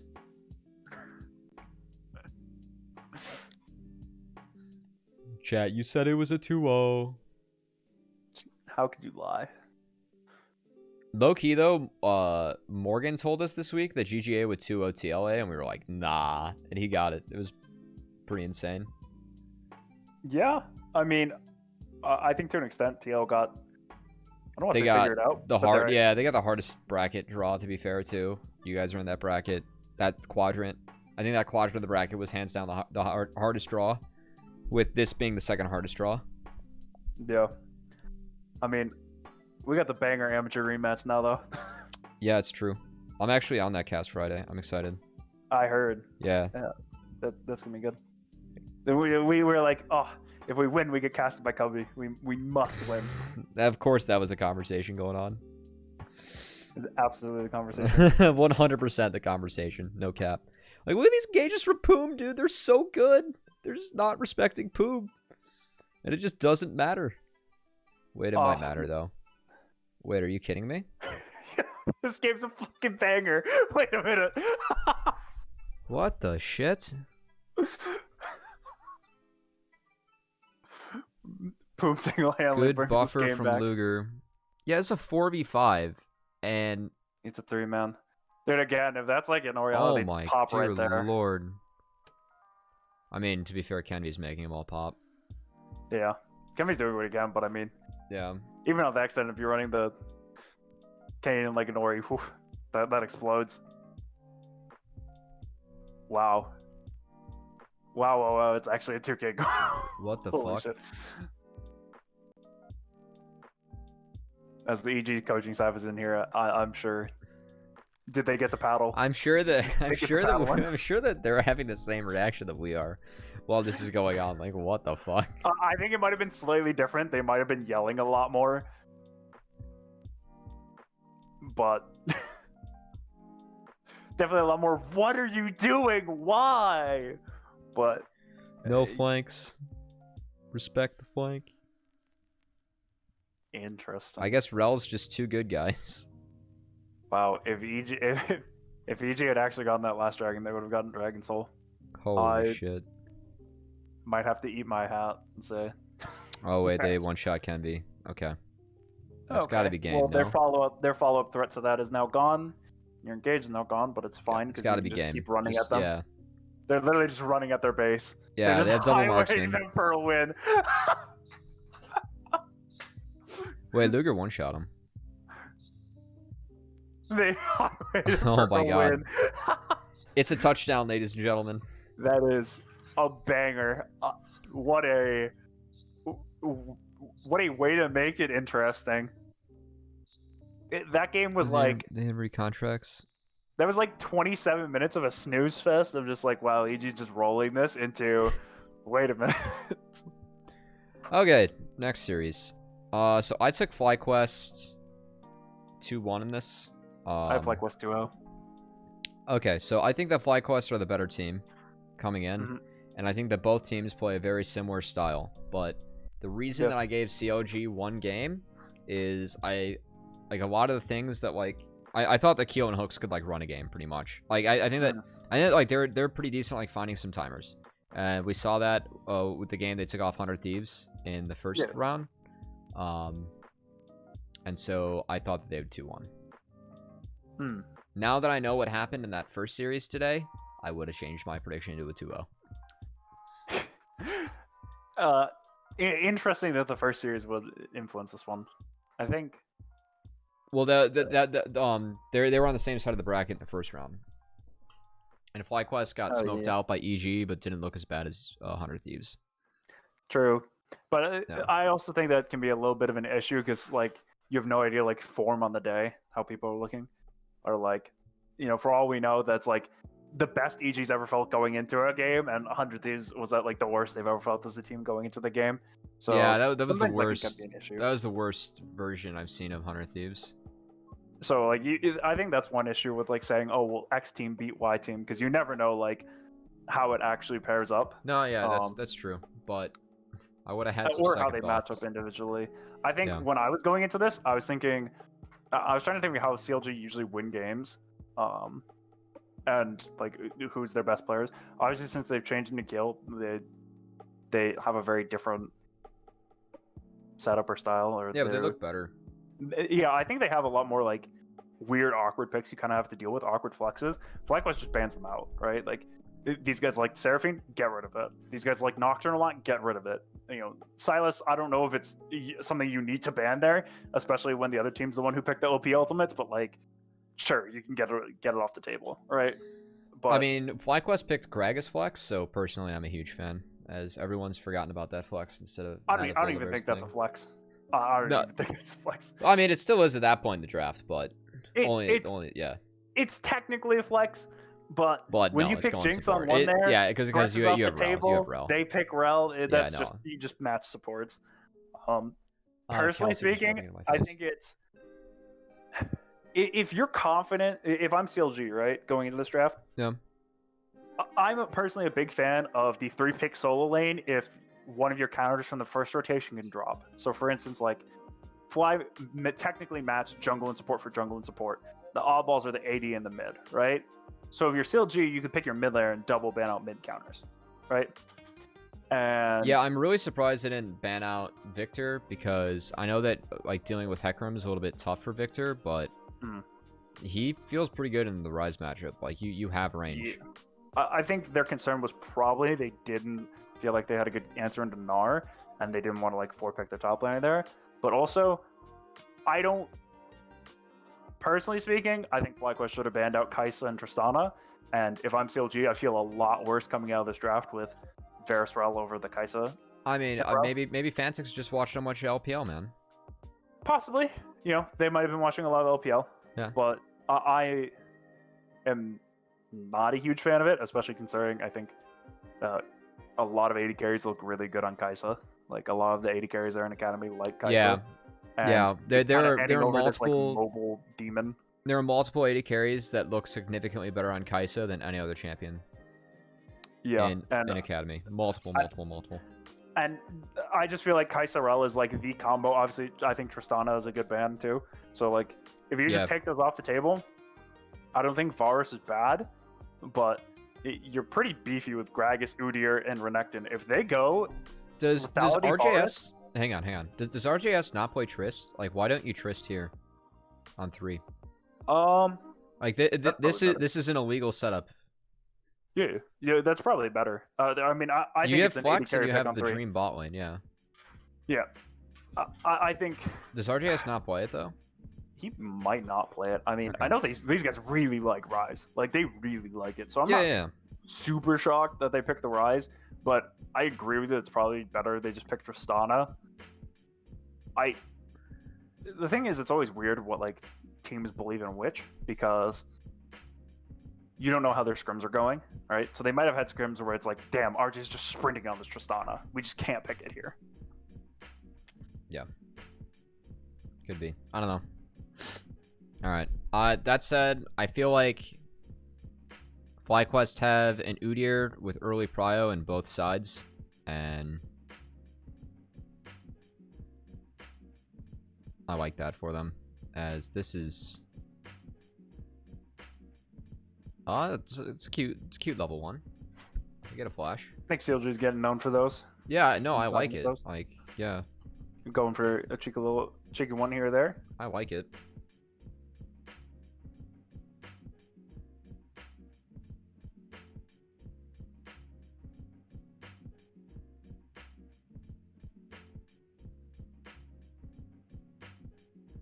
So Udyr's getting leash. So he's gonna try and beat Hecarim to both crabs. Actually, with the AD changes, those came through in this patch, right? He has 2 SAD. Was that this patch or last patch? Because I know I actually know what it says clear down to. If you have leash or no leash. Hold on, let me see. Your full clear used to be 306 and it's 315 now. Let me see. Let's go. 1.6. Numbers. What's the general patch? Numbers. Yeah, I think it was this patch. He got a leash, so let's see if I'm right. I don't think I'm right. I think he's gonna full clear. Yeah, this patch was Yeah, no, he was still on it. 316 was the He's on a 309. 12 damage off on Hecarim like game 2. Yeah. Yeah. And then they just swap crowds. This is such an old patch. Yeah. I'm very glad that we did not change patches, but we were Yeah, absolutely. I actually really like the game on this patch and the patch before. I feel like the patch is in a good spot. Yep. A lot of things feel viable. I think there's. I mean, you're still seeing things change up, which is good. Yep. You know, different champions are probably even scrimmed. Yeah, I also really like when like patches just are around for a while because it's really fun to see how teams adapt and like how like people like figure out the patch. That's like one of the most entertaining parts of Worlds to me. Yeah. I wish there were less patches in this game. Yeah. I think it would like actually help people like learn a lot more about it. But, you know, you got to give people a reason to play again every 3 weeks after they're just done being fucking tilted in solo queue. Their champ's back. That champ that beat their ass is done. The champ that beat your ass lost 2 movement speed, but the champ that you like got 10 damage bonus on her Q because she's getting a new skin. Congratulations. Correct. You made it. What We've just decided to fight. Oh, wait. This is tragic.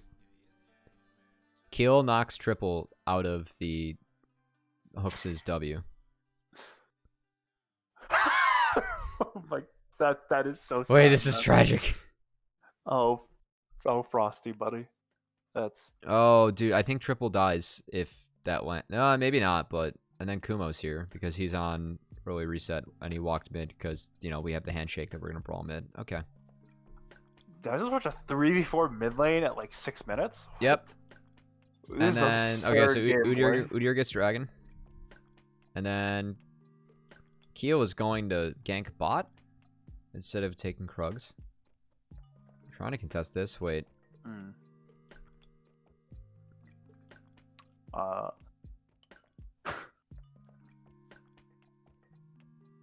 Wait.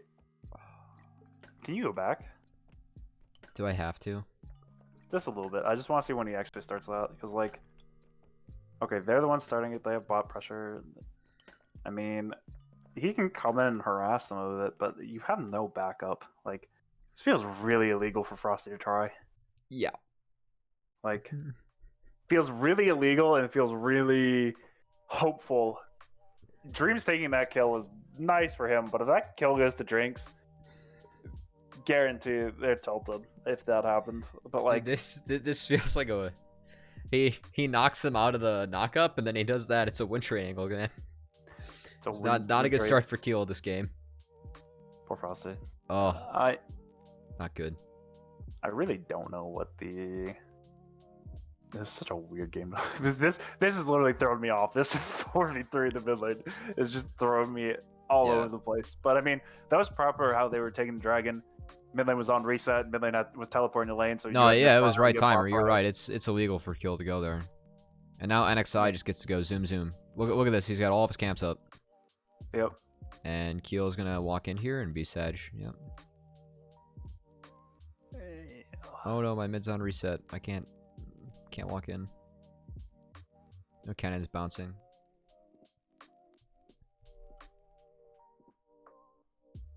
Yeah, he just clear stopped the bot to try and match CS. NXI is gonna have a small lead here. He's got a pretty big lead actually. He's gonna be up 3 camps by the end of this. Yeah. A nice lead. Yeah. He also he hands over blue buff too. 4 camps. And he doesn't. He's probably gonna take red buff here too, right? Yep. So it's gonna be 57 out of 74. Yeah, 4 camps. That's pretty fat. ideal. Yep. And they're lane swapping because NXI is on reset and they have tempo. So Man. FlyQuest just get everything. This is a good call from FlyQuest. Yeah. This is good use of tempo. Yeah, you can see CLG, they're getting pulled now. They feel like they have to match or else they lose both monster objectives, but they're going to lose it anyway because NXI is 2-fed. I am not usually a fan of lane swapping because usually if the other team makes a good cross-map play, they can just punish really hard. But they're matching, they're not cross-mapping. Yeah, I don't think that's done enough where teams don't cross-map enough.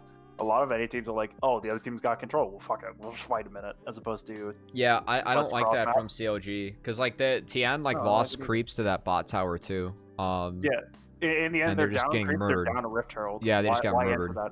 Whereas, like, if your AD carry's down there, if you send the Hackrim, the AD carry down there, with the Rel, you could probably dive the Renekton and then get some turret plates. You know, you might give up turret plates on the other side, but like you kind of have to accept that when they made that trade. So I really like it. We were talking about this yesterday with Prismo was in the chat. And it was like the GGA TLA game where they did it, and it was really good from GGA because like they made an early play and they got early tempo, and then they're like, all right, fuck it, guys, we're swapping. We're gonna throw Jinx up there. She murders the objective, and then they matched, and so like they just literally got their they got everything. Yeah. Like they got the dragon afterwards. It wasn't even like. Yeah, and now they're gonna swap back, and then guess what? Just cross map, man. Yeah, Herald's yeah, because like, does CLG like win that play? No, but they're already behind. So like, they at least get 2 plates on Katsuri, right? Yep, but now you're also getting nothing here because they're back on tempo, back getting control. Yep. They're not getting super deep control here, but if FlyQuest plays this right, they'll shove out another wave, and then they'll just go back onto the dragon. And if CLG for some ungodly reason pushes into it, they just should win a fight, right? Like, yeah, this is set up. They're clearing out bot side. They start the dragon. They can't push in because if they dare to, then they just lose the fight. Yep, but they're not making a play on any other side of the map. They're just existing, you know. Because Frosty was coming off a back from the looks of it, so he just deploys straight to top side. Oh, dude, they do. Okay, that's. It's really tough to play Victor into Hecarim. Yeah. And Rise, yeah. So okay. By no means is that bad. No, yeah. But... It's not as clean as CLG was hoping for health bar wise, but I mean, this is a play that they can definitely make with Rise Hecarim. They make it, so it's good shit. Yeah. Not the ideal of my world type of cross map play you want to be making when the other team gets full control of the bot side. Yeah. But obviously camps were down on the top side, so they were just coming up, so it was a little hard to get something. NXI still has his 4 camp lead. Yeah, and now he can clear full. He's gonna full clear again. He will get this one though, yeah. His Miz blue, triple gang blue buffs. How nice. Fan in the chat? I don't know. I'm sure fan would agree. Fan triple doesn't get blues. But yeah, I think this is I think this is good. Spawn a little bit of gold on you mid lane if you can get in range. No. Did he even get? No, he didn't. It's NXI diff, man. This guy's zooming. Give NXI the gold. Let's go, baby. He's zooming.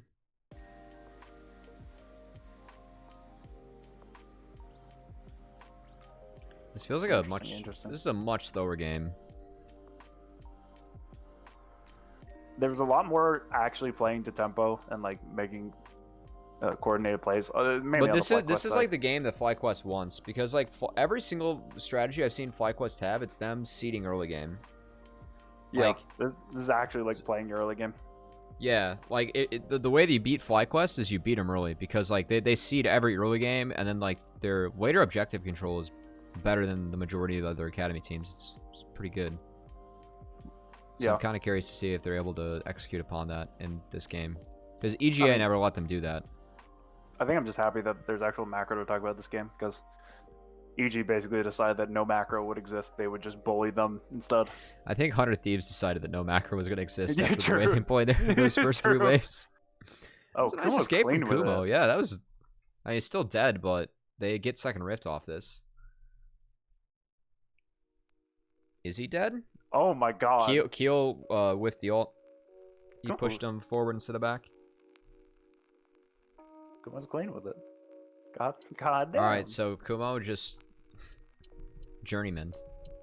So the only good news for CLG is that they are going to be weight to the map for getting this dragon because they took the rift. Yeah, CLG is actually getting deep control. They cannot threaten in on here. Dreams has to check this with answer Q. there though. No, you guys are way too far up though. I think if anything, they should be hiding in Pixel Brush. They should have both of them hiding in Pixel Brush, and they should pull Dragon up towards it. I didn't see where last time Katsuri was in the wave, but yeah. Katsuri is back up. They have good flank wards here for TN too. Yeah, that's my point. If you come deeper in, you can actually enable a flank. But yeah, like you want to give them rivers. Man, so they just let him walk in like that? Yeah, Hooks has a good angle, but it's spotted out by a control ward. Oh, it's awkward. Wait, that... Okay, hold on. No, I just had a stroke, man. What? Let's slow this down. What the fuck's going on? Okay, so Hooks is looking for a flank. Okay. And then Renekton is flanking as well.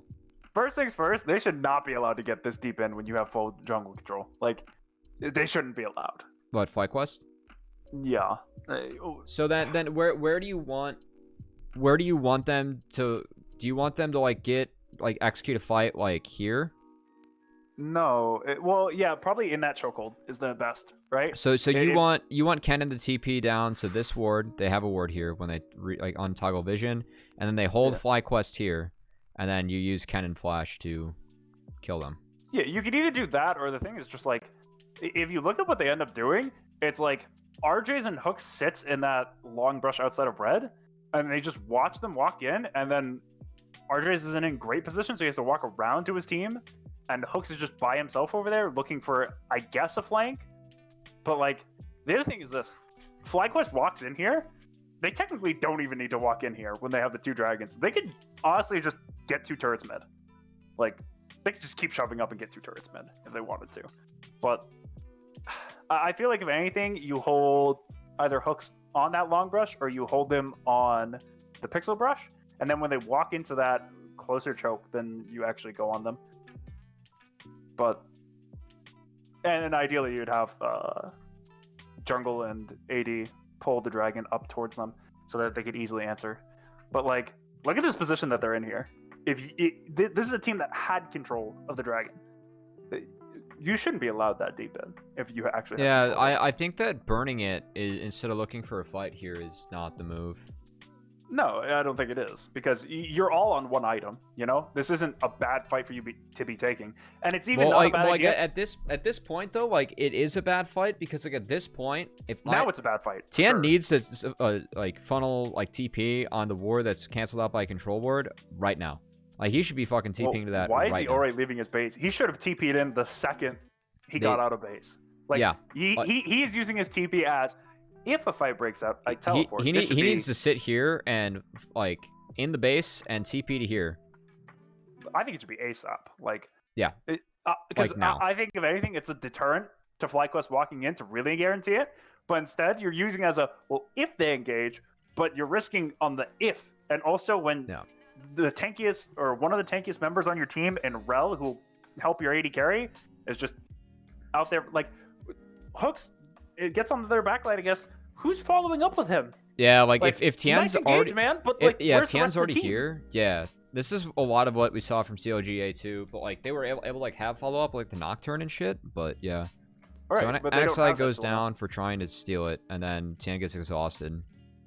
Yeah, you can expect that he's gonna get exhausted, but like he doesn't have the rest of his team ready to follow up really at all. What the hell happened? Kumo can actually come in.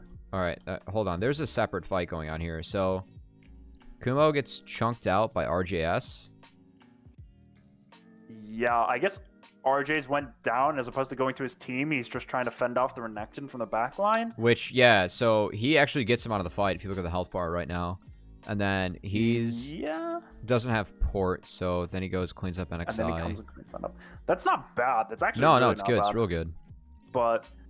that's even more reason why Thien needs to be there. But yeah, right? And also also Katsuri, like the way that he uses his ultimate in this fight, like imagine that if he actually is able to sync up here with Hooks, or if he's able to sync up here like with Tien, right? I mean, if Thien's just there with Also, hooks, he gets a good engage. also right? That's like a 3-man. yeah, that Kaisa ult that he hits. Why are you going here? You could go over here, like to the back left, and you can be protected from body slam by the cannon. You can be protected from body slam like that, or if you go down, you and then you're force away the from Gragas to give his life. Yeah. Well, yeah. Like, it should be anywhere like on like the line I'm drawing is acceptable. Yes. Anywhere not where he teleports. Yeah. Where, like he'll run in. He gets wrecked. Like he'll Q now. It's gonna split between 3 people, and then he's just gonna stand there. Yeah, like, he just gets bodied.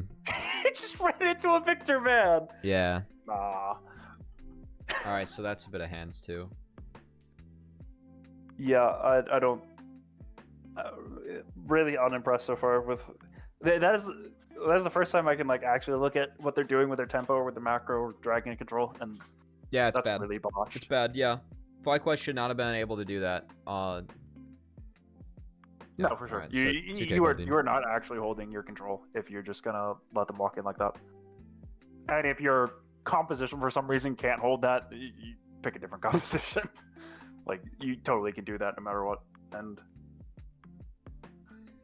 yeah, they're really just on that's different actually pages. the moment for CLG to get back into the game, by the way, because yeah, they were down 2K gold. If they actually like hold that and they bully them out of that, you're back in the game. You either get a free clean dragon or you get like 2 to 3 kills for 0, and great, you're back in the game. Congrats, guys.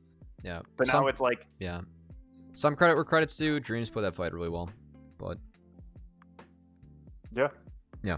I mean, credit to RJ's. He did. Yeah, RJS and Dreams played that fight really well. You kept the 1-0 Renekton off your Kaisa. Good job. Like, and then you're still useful to the rest of your team. Just it feels bad for Hooks because his head was definitely in the right place with getting a nice engage. What? But Tomo.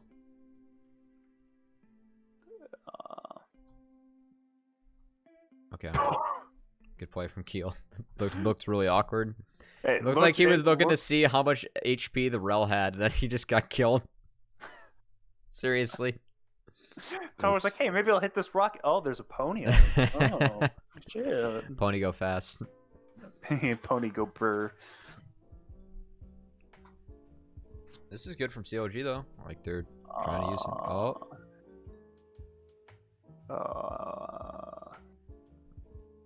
Was it? Okay.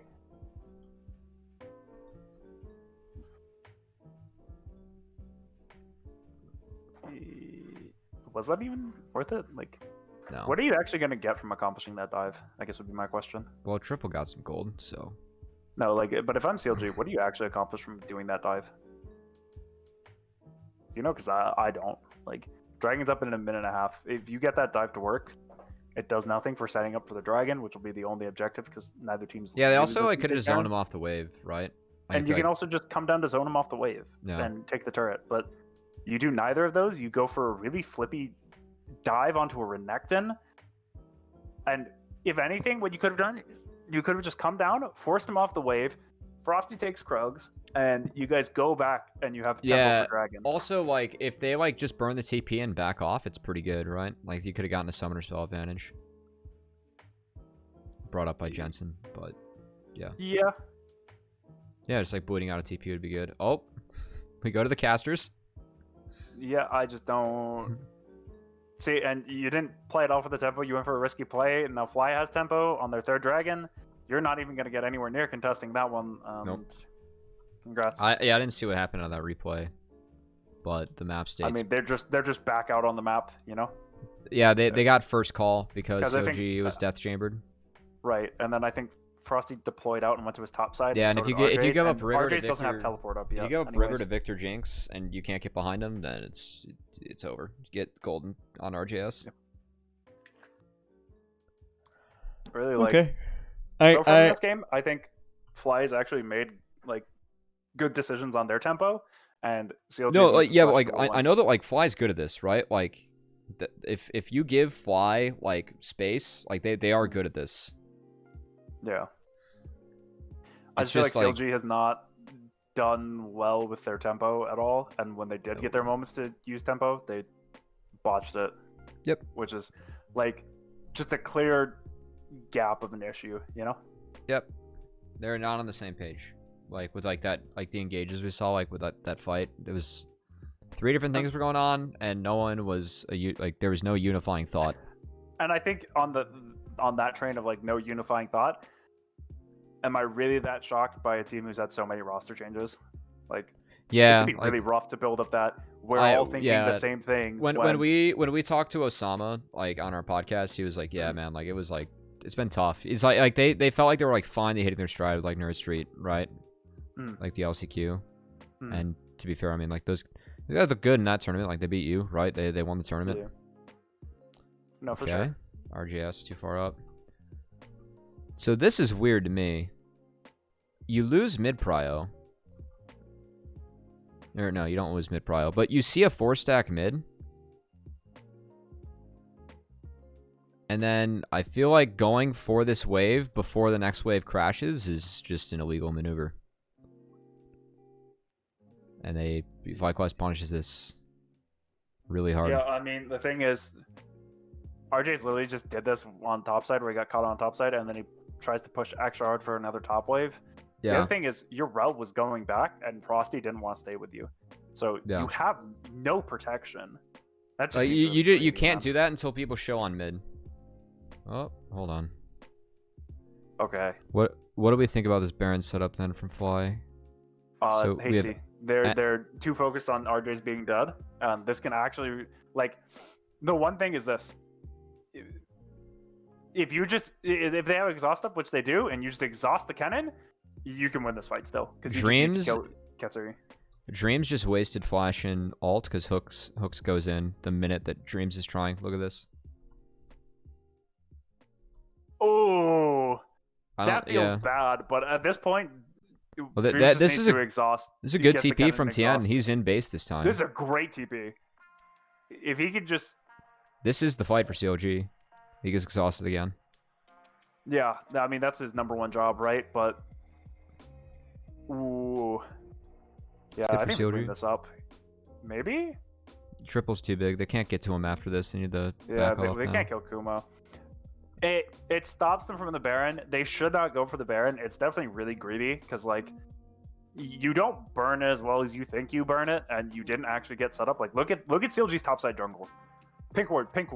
Look at your jungle. There's a pink ward right next to you guys. Also, there's literally a pink ward. There's a pink ward for Tien to ult T to literally teleport ult right on your back line. They also could have shoved out and full cleared and then just had clean reset for Ocean Drake, which is Soul. Yeah. Not a patient play by FlyQuest in the slightest, and I can't even say CLG capitalized on it, but CLG kind of capitalizes on it. Like with RJ's death, it's technically a 2 for 2, so it's a very weird, very extended 2 for 2, and that's so unfortunate for Dreams. That's sad.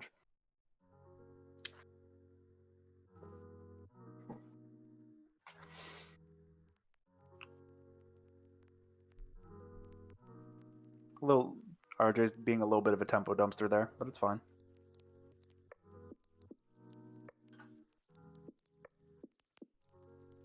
So I don't really know what they're doing right now.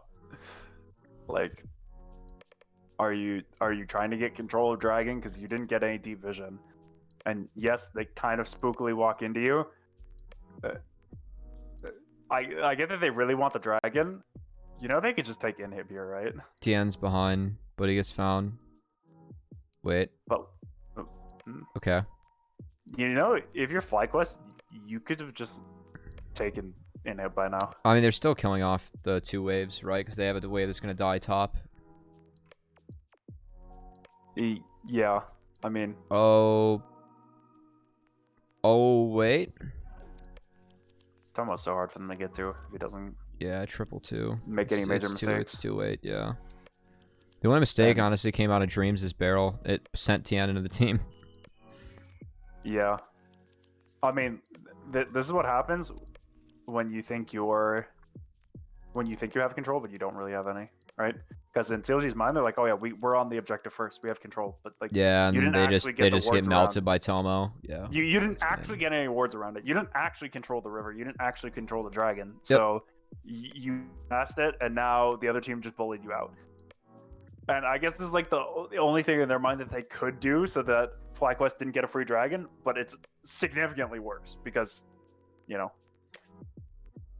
you couldn't actually do anything. Yeah, I think that, and also Kumo finding Tan was good on FlyQuest's part as well, because that they didn't have any flank wards, but they did have a sneaky raccoon that was found out. Yeah. But this game should be over. That's Ocean Soul. This is creative. I mean, it's pretty lit from CLG, to be fair. Watch this. Oh, I like it. Yeah. Yeah, they get it right on to Tomo. Where was this? Damn, that's sneaky. Where was this? You guys, they came up with a sneaky level 1, and they're coming up with like sneaky ways to start fights. Yeah, man, I was telling you, Like, this you is guys can't come up with just holding a chokehold. well, like this is also like what happened, like their game against like 100A. Like they found like good engages in all 3 games, and the only game they won was like where Hooks like would just punish them at like 100A, like overextending pretty egregiously. But yeah, like where was that play, right? Like that's super lit. Oh my god. All right, Victor's a champion. Victor at this point of the game feels so good. It's so stupid. Victor, very, very fun champion. Bunch of Chobi lovers. Some Chobi fans, just a bit.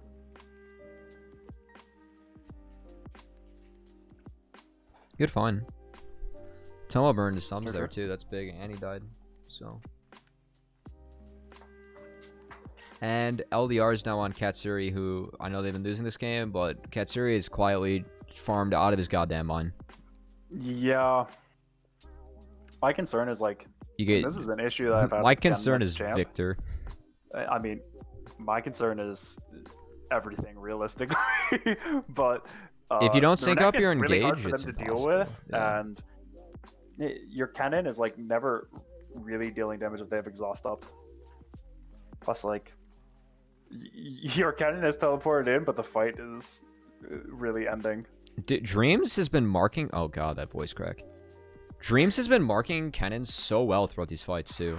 Yeah, Dreams is Like, doing Dreams Dreams is knew his playing job, really and he's doing well. it exactly the way he needs to. Yeah, Dreams is playing really well in this match. Just find the Kennen, man. Find the Kennen, get on his ass. And that's like one of my issues with Kennen as a champ. It's literally just a game of find the rat. And you go, you found him, great job. Like, It's ironic coming from the Barrage coach. oh yeah, I spot Find the the rat rat. every single day. I hop in Discord. Find He's the right rat. there in the mid lane for me. He never leaves. But yeah, I mean, it's really hard to. I don't know. I feel Kennen just feels really bad with exhaust and a support that properly attracts him. And when that's like your number one reliance for winning those fights, it's rough. Also, Jinx is really good. You need to have something that can cut that range down. Oh, whoops. You guys don't want to see that. Alright. Last game. He hasn't rage quit the call yet, guys. Still got Lucian for the last game. I would Alright. never. I would never. Oh. Pretty good comp for Silas. I am genuinely confused about these bans. Dude, I'm amazed at the lack of priority that CLG has on Tristana. Like, I'm making the face that Will's making right about now. About the... about this being sacked for this. When you can just take this, and then you get one of these. I understand taking your priority jungler. I think Frosty's look really good on Hecarim in general. Like, it's looked better than his other junglers. So I understand their priority on Hecarim. Do you really need the Tom Kench ban and the Thresh ban? Are you that worried about that? Like, what, them playing Aphelios and Jinx? Like, I feel like you must be able to answer that, especially TK, Also, right? Like, this is banned as well. right. Well, that's after they banned Thresh and TK. Which is surprising. But, like, you ban TK and I'll look at Rel this is real up. quick. I feel like if you just fucking don't. If you just make your First literally events. your 2-ban, you see what they're looking to ban, you don't ban Tom Kench out, you ban Tristana out when your team has negative priority on it. That just makes more sense, right? Like, I don't know why that would be your focus when your team has negative priority on a very strong pick. Yeah, curious to me. Also, we're still allergic to Tristana. But happy to see Triss picked up here by... I mean, that's my point, Likewise. right? Like, you guys, if you're not going to touch Tristana on CLG side, just ban it. You don't need to ban Tom Kench. And- Are you that worried of Senna TK? It seems a little absurd to be that scared of it. I love me some Senna TK, first off. I'm not against the Senna TK pick. I think Huge it's fan of strong. Senna TK. Or you go Varus TK or whatever. But Thresh and TK feel like they're two very weird bans there that you're forcing. And I don't like blind Jace, man. It gets you feel confident that they can't pick like Rock Monster into you because you have Silas, but like I don't like Silas. Silas and Jace as your rounding out picks. I mean, CLG have done this before, and they found wins with these 5 champs. I will say that. yeah, I guess it's just like they're in elimination game. They got. But also, you are Comfort. dealing with this and then 3 beefcakes. Yeah, I will never That's why I blame love a the coach for going to comfort picks when the games are on the line. Yeah. But I will blame a coach for leaving up an OP pick in Tristana and willingly picking that composition into some very scary champions. Also, Yeah. I don't blame the Silas as much because there is No, Silas is good this game. legitimately 5 mid bans and they have an Alistar. So Yeah, Silas is good this, whatever. and Orianna. You can do shit with Orianna ult too. yeah, you can also take the Oriole. And the Trist ult, surprisingly high AP ratio. True. Or you can take the Scion ult and make some choo choo noises. You can get back to lane. You personal fan of that one. big fan of the. Let's see if either of the level 1s like change from... I mean, I feel like they used their level 1 in game 1. I don't know if they're gonna. At best, at this position, they can go for like a late invade, but I don't even think it's worth it. Both supports went for ward. Um, Oh, they gave it to Kumo. I guess he gets shipped out a little bit, but then he hits 2 in first wave now. yeah. That's Also, an a big fan of expensive... Scion in general. That's a beefy boy. I like how Tien's getting in front of the wave though, but he hasn't denied any XP. Yeah.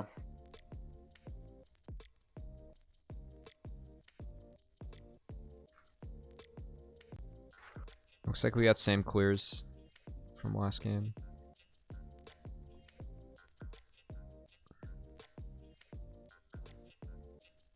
Yeah, mirroring full clears. Nothing too special. Bot side's game prio, top side's game prio. No. Oh, this is special.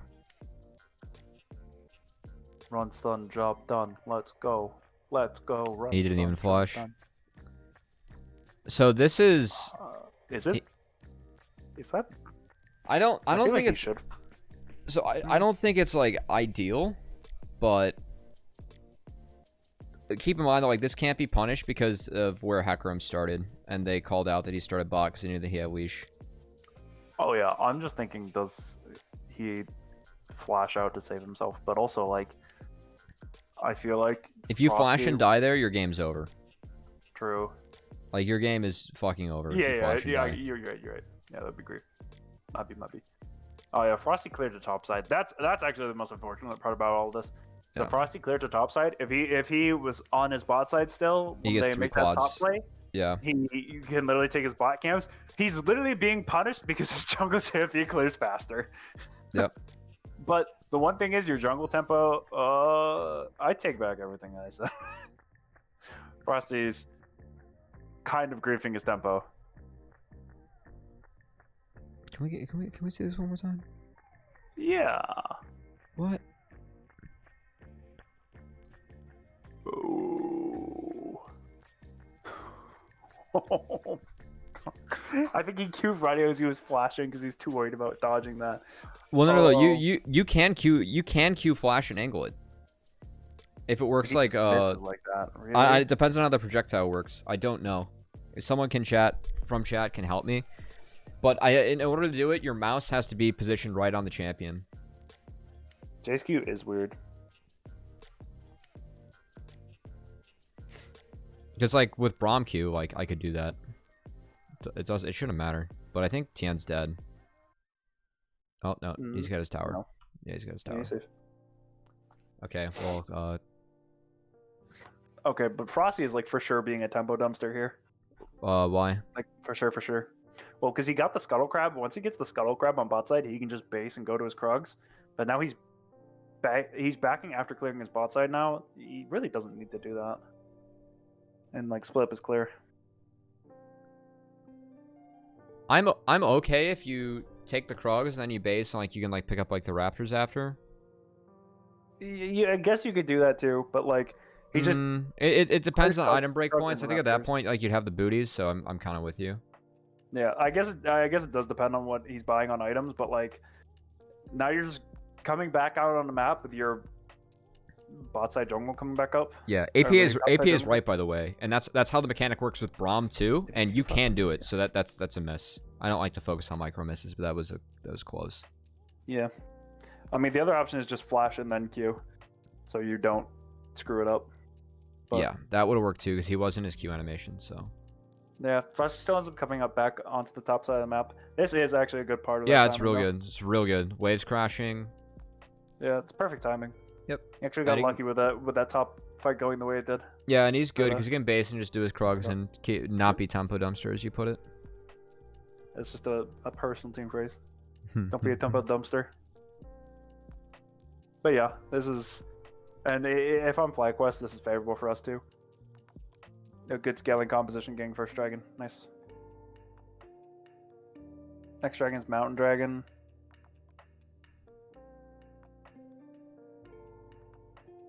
Feel like Infernal Dragon would be really nice here, but if you get Cloud Drake, it's whatever.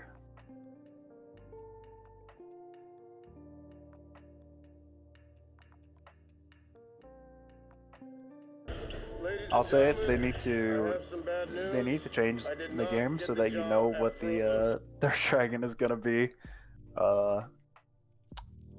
when you're in Champ Select. Odd Orange, thanks for the follow. Take your pants off. Interesting. Yes, sir. Okay. All right. If you think it'll make the content better, then all right. All right. No, but I think it'll be an interesting change one season to make it so you can see what the Dragon Soul is going to be per game. I've been asking for that the entire time. Because I think it actually like significantly changes what champions you can pick, or what. I don't think it significantly changes it, but it'll make some champions better. Like just having the information, it would make draft changes. Yeah. All right, we got a couple of weirdos.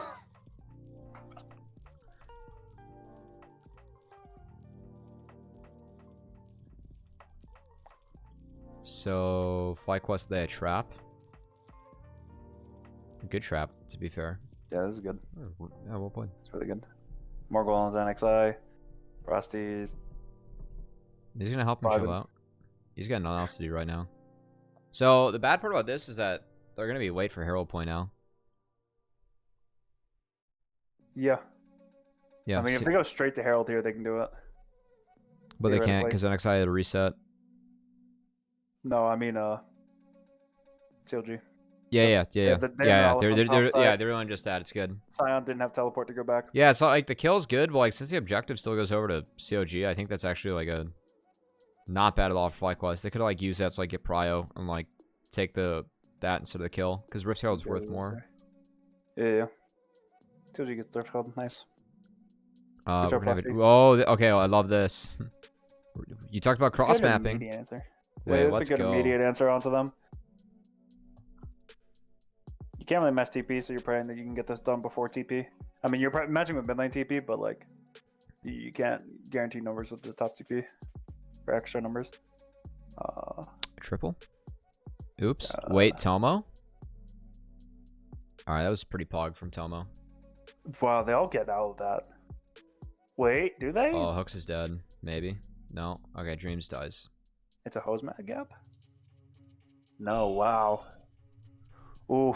Okay, I mean, I love the fact that they pulled the trigger immediately. No, they should, but that's That's so unfortunate. You Man, VP, I you really blew want up. to. Like a part of me wants like. I mean, the player of the day is going to contracts, but Dreams is for sure getting the honorable mention. Yeah.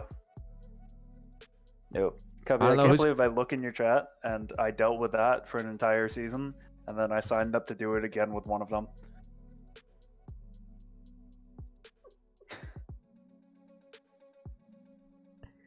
I'm delusional for sure.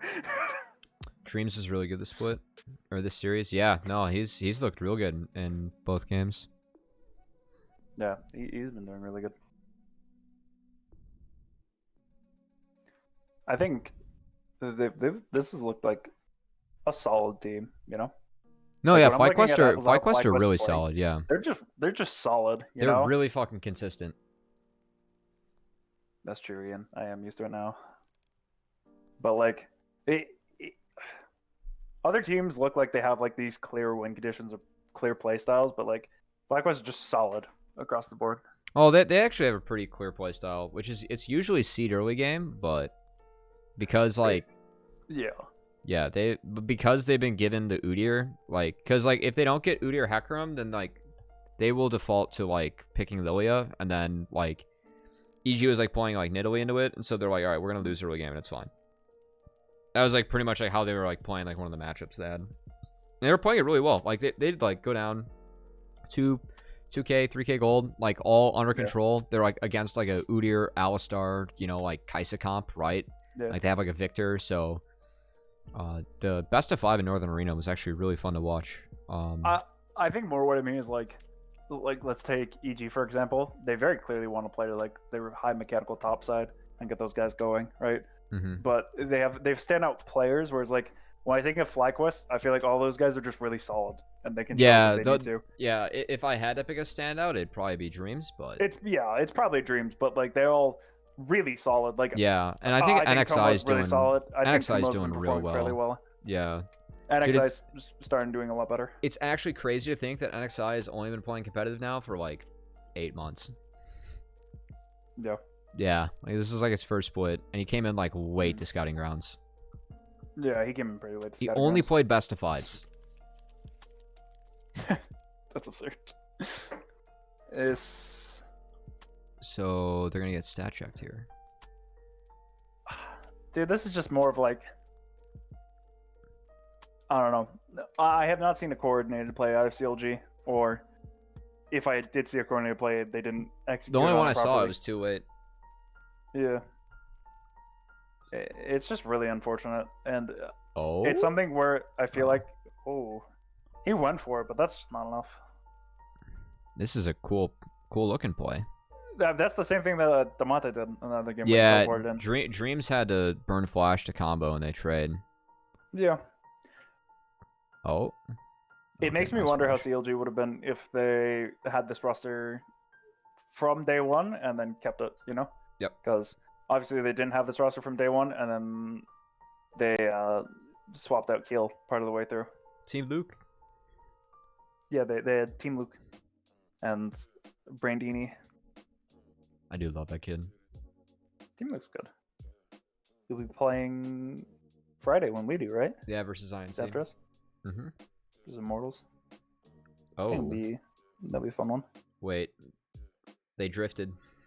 Oh no. Not a They used the solo bolo, drifts. but it's not a solo bolo, but it's good enough.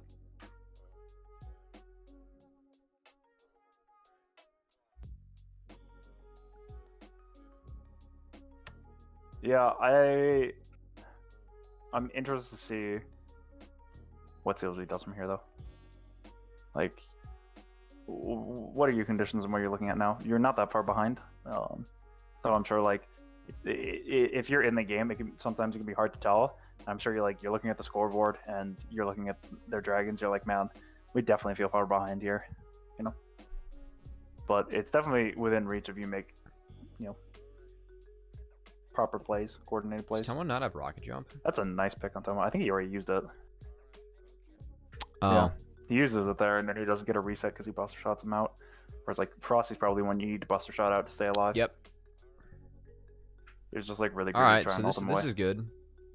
Yeah, this is really nice, and you get the shutdown on Jace. Yeah, that's really good. Jace has been a champion I'm 50-50 on.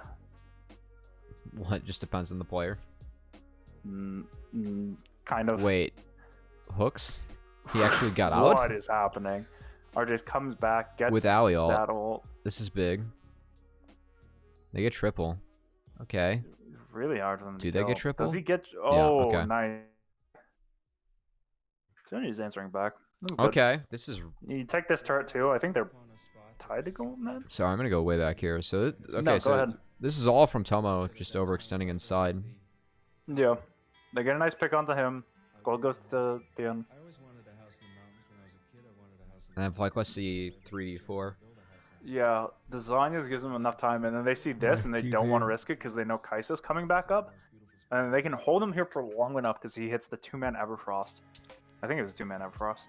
And then... Yeah, I think that, like Hold this Fly thought they, like, had numbers, but they don't. They didn't. Yeah, they don't. That's one of the Oh my times where, god, Dreams. Like, oh... That feels like one of the times where you just need to, like, say, alright, Tomo, die. I didn't even know about that interaction in Alistar. I was playing Alistar back when I was actually playing. I feel like if they just sack Tomo there and go back and set up for a bot side play, when Tomo comes back up, he can just walk into their control and they're happy and they have a dragon set up and they get third dragon. Does that not seem like the better play? Yeah, if they just, like, let Tomo die and just get tempo on Yeah, dragon. just accept that Tomo's dying and you use his death for tempo on bot side because No, absolutely. you know if Tomo dies, they're going to use like the 3 or 4 people that are up there to probably take like turret and a Rift Herald, right? So you're lucky they don't take a Rift Herald because they want to come back down for the dragon to get it. But like, I think if I'm FlyQuest, I'm happy to get third dragon and do that because then they feel so pressured to fight you on soul point. You just, huh? What? What the fuck? Tanks. Tanks. I mean, Dreams catches that one. Good. Triple takes that ult and holds it back. Tomo literally, not Tomo, Kumo literally just sets up a line with his Scion ult. He just ults there and says, none of you are coming by here to take my mid. Yeah, it's not bad. It looks so dumb, but it was a good thing to do. Yeah, it's not bad. But them using that tempo to get turret and then having to push back means they hand over a Rift Herald. That's 2 plays in a row that are going in favor of CLG, in my opinion. Yeah, now, if I'm CLG they're here, fighting back, yeah. If I'm CLG here, you must get that Rift Herald down on mid, ideally. Like, you're going to struggle in general to try and get into the mid wave against the Orianna, especially as you have not punished this Orianna. You really want to get that Rift Herald laid down because you have 2 short range members and a Jace who's just shock blasting through gate. You need to get this mid turret. Yeah, because if CLG can't get river control for these dragons, it's tough for FlyQuest to walk in unless Sion's ulting in, right? Like you can at least like use Jace poke at that point. Like they have a lot of ways like they can like walk in, but like you want to get Jace poke on squishies. Well, it's just life's gonna be a nightmare for you if your CLG and mid lane turret isn't down already. Like you're 20 minutes in. Yes, you need to make this play here. XI has angle. Just crash it. Does it crash? Good job. They just back out. Wait. You have to sacrifice them. This is really lit from Dreams. Watch this. He flashes through the Everfrost. Ooh, that's really good. Holy shit, man. Keep going with it. Yeah, he gets a flash. Oh my god. So they're fighting on Tian's TP timer. So he can't join. Good shit. This is really good shit from FlyQuest. Yeah, they respond really quickly. Yeah, this is really good shit from FlyQuest. I feel like that might have been your moment to just lay down the Rift Herald and then like make sure it crashes in, sacrifice RJs if you need to. But Tomo got reset. He has W again. That's like one where like they don't need to go for that kill. I think they can just sprint to Baron. And now I wouldn't because like Dragon Timer. But they're gonna still sprint to it. Yeah, now is the time when I just hit a B button and go for. You see, the thing is, they didn't get the third dragon though, because they did not properly use their tempo earlier when Tomo got caught out to get the third dragon. They don't feel like they need to get this dragon as much, which they're just gonna sack Dreams for it. Yeah, but like I really don't like that. And this is one of those times where like early tempo plays can lead to late tempo issues. If they had gotten the early tempo play and just said, okay, Tomo's dead, we go and get tempo for Dragon, then they would be in this position. They'd kill Frosty there and say, fuck it, hit the B button, come back out. We're gonna on get Dragon Dragon first. control. Yep. We've got 4th Dragon. If they fight us on it, we kill them, we take Dragon, so we take Baron, game's over. Yeah, I think that NA actually, like, there's a real big issue about how we use tempo. Like, and how, like, recalls are not pressed fast enough. Oh, man. wait. Sarah was telling me stories from EU scrims about how they would tell them to go like 6 minutes back for tempo plays so that they could talk about where they fucked it up. It was absurd, but they know what they're doing. So Tomo flashes, triple zooms out with phase rush and RGS suicides. Oh, nice shockwave. Yeah, it's nice. And he gets Katsuri's flash too.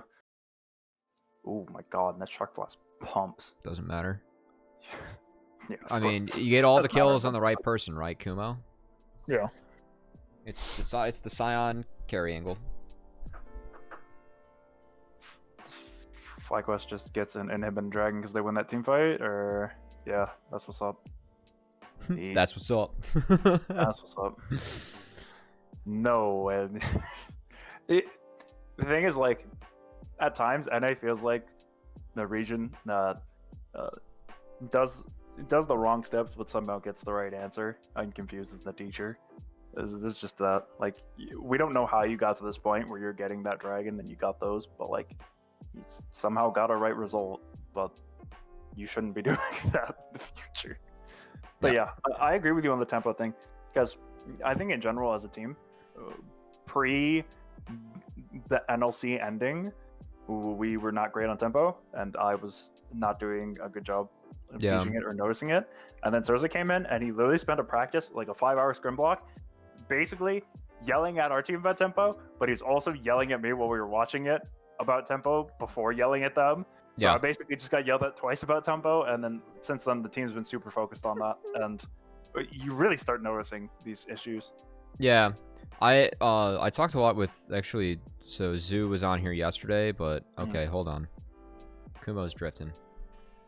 Wait. Oh, he's drifting. Oh, oh, nice. Okay, the stopwatch, real good. Wait, the shockwave's real good too. They piled onto it. So, okay. Well played from Tomo. I know he got caught out there, but they recovered real well. Tomo, I still feel like Tomo needs to patch up a few lane things, but like as fights carry on, Tomo like consistently looks good in these late game 80s. Tomo's always been a pretty solid team fighting. Yeah, he's been real solid. It was a really quick way to end the game considering how it was going. Yeah, no, that mid-turn was huge. Yeah, that was really big. Yeah, but so I was on Zoo stream and we talked for like 2 hours about like a 15-minute instant about like his like theory about like, how to play top lane like to affect bot lane. Pretty much why he likes carry tops a lot. Which makes a lot of sense here in Maryville, and you've got Niles and Chippies that have gone through there. Yeah.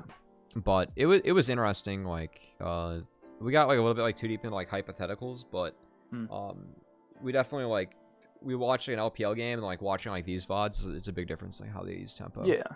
Yeah, and I think there's some things like LPL with NA that are entirely different, but like I think the biggest thing when I watch a lot of these games is there seems to be either a lack of care of tempo or a lack of focus on what it actually means for we have control of this objective, we have control of this setup, whatever it may be. And that's a big issue when they're going in there. Like, in terms of like, obviously CLG season's over there. Feels bad for them. They are the second team to join us, or to join the,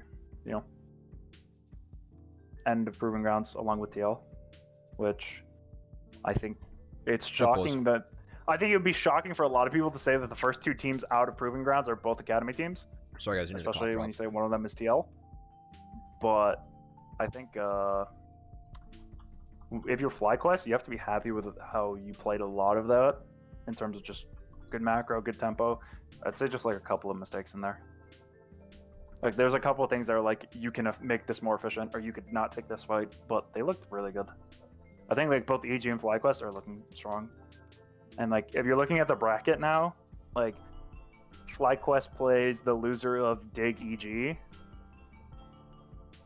I think they should. I think that'll be a close one, but I think they should feel confident going into that.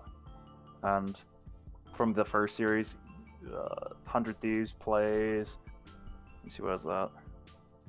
100 Thieves plays the winner of Wildcard Immortals.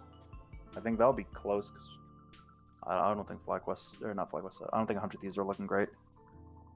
Depending Yeah, on who no, comes out. they're not looking great. It's I'm assuming Immortals comes out. I think it's a close game between Immortals and Fly, but oh, I actually think that Immortals drops to wildcard. I think it'll be close. Yeah, I actually think I think that series could go either way, and I'm gonna go wildcard favor on that based on the first series I saw. I thought wildcard versus Dig was the closest best of 3. I'm not the highest on Dig either, but yeah. Yeah, I think it will be definitely interesting. I don't think either team wins in a 2-0. No, I think that if one's either guaranteed team, to go 3. I think if either team wins 2-0, somebody Sad. probably had a bad day. Sorry, Jensen. We think it's gonna be a close series. I mean, yeah, I think Immortals still could just overpower Wildcard. Yeah, we'll I think see. Wildcard still has some like consistency issues. They really need some things with their comps. EGP is much better than wildcard, but wildcard looked good against Dig, and they were 1 or 2 fights away from winning that series. It was actually very close. True. Yeah. But again, I'm not usually a big fan of doing those comparative ones, just because, like, I don't know what type of form Wildcard or Dig went into that on. I think a lot of the Academy teams went in really confident into their amateur counterparts, and so you don't really know. I think that was the one of the better series I've seen from Wildcard. I think they matched up well in the Dig. And I actually think they match up okay in the IMT. We kept being crashed from the game delay. I would say my one case for Immortals. Yeah. Immortals look. I think the big part about Immortals is you need somebody to shut down Pretty. You need somebody to deal with Pretty. Yeah, but in the I first don't think series, Xeno is that. In the first, I would agree, but in the first series, Aspect did a really good job of neutralizing him with EGP. Aspect's so slept on, and but I think EGP Aspect's gotten a lot better, and he's good. Yeah. I don't know about. I think Xeno's decent. Yeah. But I'd say the other thing is, like, Immortals can win with multiple comps, whereas I don't know how many comps Wildcard can win with. I feel like they need some kind of specific win conditions, I guess is the better way of putting it. And obviously they need Team Luke to go off. We'll see. And yeah. The question would be, like, will Team Luke before was playing at Spot and JJ, who I don't think are a super strong bot lane, whereas when I'm looking on the other side, I feel like bare minimum Keith and Joey are a more experienced bot lane who would be able to deal with I think Joey's a much stronger support, but also, like, Joey was the highlight player, like, in their loss too. He was playing really well, but also Daption is the best performing player on Wildcard of late. And Daption's real good and can have good roam. So I'm actually it's definitely a bot lane matchup to watch. I'm excited to watch those two supports go up against each other. Like I was talking about this yesterday with Zoo and Prussian about how much better the support field feels this year compared to, like, especially in amateur. Yeah, I would agree. Supports are so, like, okay, like, at least in this tournament, it's so much improved. But I know that, like, some of the other amateur teams, like, we, like, still, like, had some support struggles. But, dude, thinking back to Scouting Grounds last year, like, Winter is playing so much better this year, and he was still the best support last year. Somebody's got to pick up Winter. Yeah. Somebody's got to pick up Winter, please. I think I got Shady over Winter personally, but yeah. Yeah, but support play's gotten so much better. I think the one thing, and it's something important to watch about a lot of barrage matches, if you go, especially to our older matches too, there are so many games where it's just like, damn, Winter found that engage. Yep. How? Yep. Like, he's such a good. I feel like every team Winter is on, it's like they're just the best team fighting team in the league. Like, Anu was probably the best team fighting team last season. The year before, when he was with us on Radiance, like, the Radiance Polar Ace team, that was like our mantra was just, we're better at team fighting than you. And it's the same thing for Barrage this season. We're just better at team fighting than you. Yep. And now that we're learning tempo, now we're better than team fighting than you, and I can put you in a position where you won't like it. Yeah. Cool, man. Well, thanks for joining me. I know we started late, but we only had 4 games to go through, and I was a little bit more on the quiet side today. I had a long day. I'm gassed, so I appreciate you carrying the load. It was fun chatting with you and seeing what those guys have. Before I let you go, do you have any shout outs to give? I've got your Twitter if someone looks up guest, but anything else, obviously you can plug whatever you want. Sure. I mean, shout out to my team, the Burger Boys. They've been improving a lot. Come watch us against NoOrg. I think we're gonna get a big win there. We want to pay them back, but it'll be a good series for sure. And the people that I don't think get enough credit from the Barrage success definitely has to be XT and Surza. Yeah. And to the individual players, please give more credit to Pi and Winter. There's been games where I've been like, Pi saved us and Winter saved us so many times, and no one else gives them that credit. But on the back end, XT has made my life so many times easier, and he's done a fantastic job getting us scrims, getting us practice, keeping the team organized. And Surza's help, although it's been a little bit in between, he's been a fantastic person to have around. I mean, if you're gonna be the Burger Boys, you gotta have the ingredients, right? True. He's for sure my, if we're a burger, I'm one side of the bun, Surza's the other side. We're, a great coaching duo. I love working with him. Yeah, no, it's wholesome and good of you to shout out those guys. And also, that game will be played. That's the first game on Friday, so it'll be the 6 p.m. Eastern slot. It'll be a fun one. Oh, Jensen's on the barrage over NoOrg train too. Ooh. See, I think that you guys match up well, because the only way that NoOrg loses is if they make mid-game blunders, and you guys are the best at punishing mid-game blunders. Yeah, I think the other team thing. They don't have do not have good mid-game setup. Like you can even see that in their GGA matchup. Yeah, I don't know if it goes back to our cup matchup against them, but I think it was our first game in cup when we were down like 10k gold and we almost beat them in a team fight mid lane. Like we just find those team fight angles, and I don't think NoOrg is great at team fighting. So I think that's one angle we have against them. But like full credit to them, they're really good. Yeah, they have a very aggressive early game. Yeah, and I think they can definitely perform. Insane. They can definitely perform and like shut us out there. So this is definitely a matchup we're trying to focus on. But be nice. I think we'll come out of it big, and we'll be moving on to winter semis. Be nice to us on broadcast when we play Friday. I'm only positive on broadcast, Jensen. I actually I not on the Cubby stream. Yeah, I actually do stay pretty. I'm very, very positive on stream, and yeah, I want to make sure the good players get hyped up. I focus on the good plays. But no, I'm excited for both matchups on Friday. I mean, selfishly, because those are the ones I get to do, but also I think that NoOrg Barrage is super hype. It's the best amateur matchup now that Solfide is out. RIP. True. And then, true.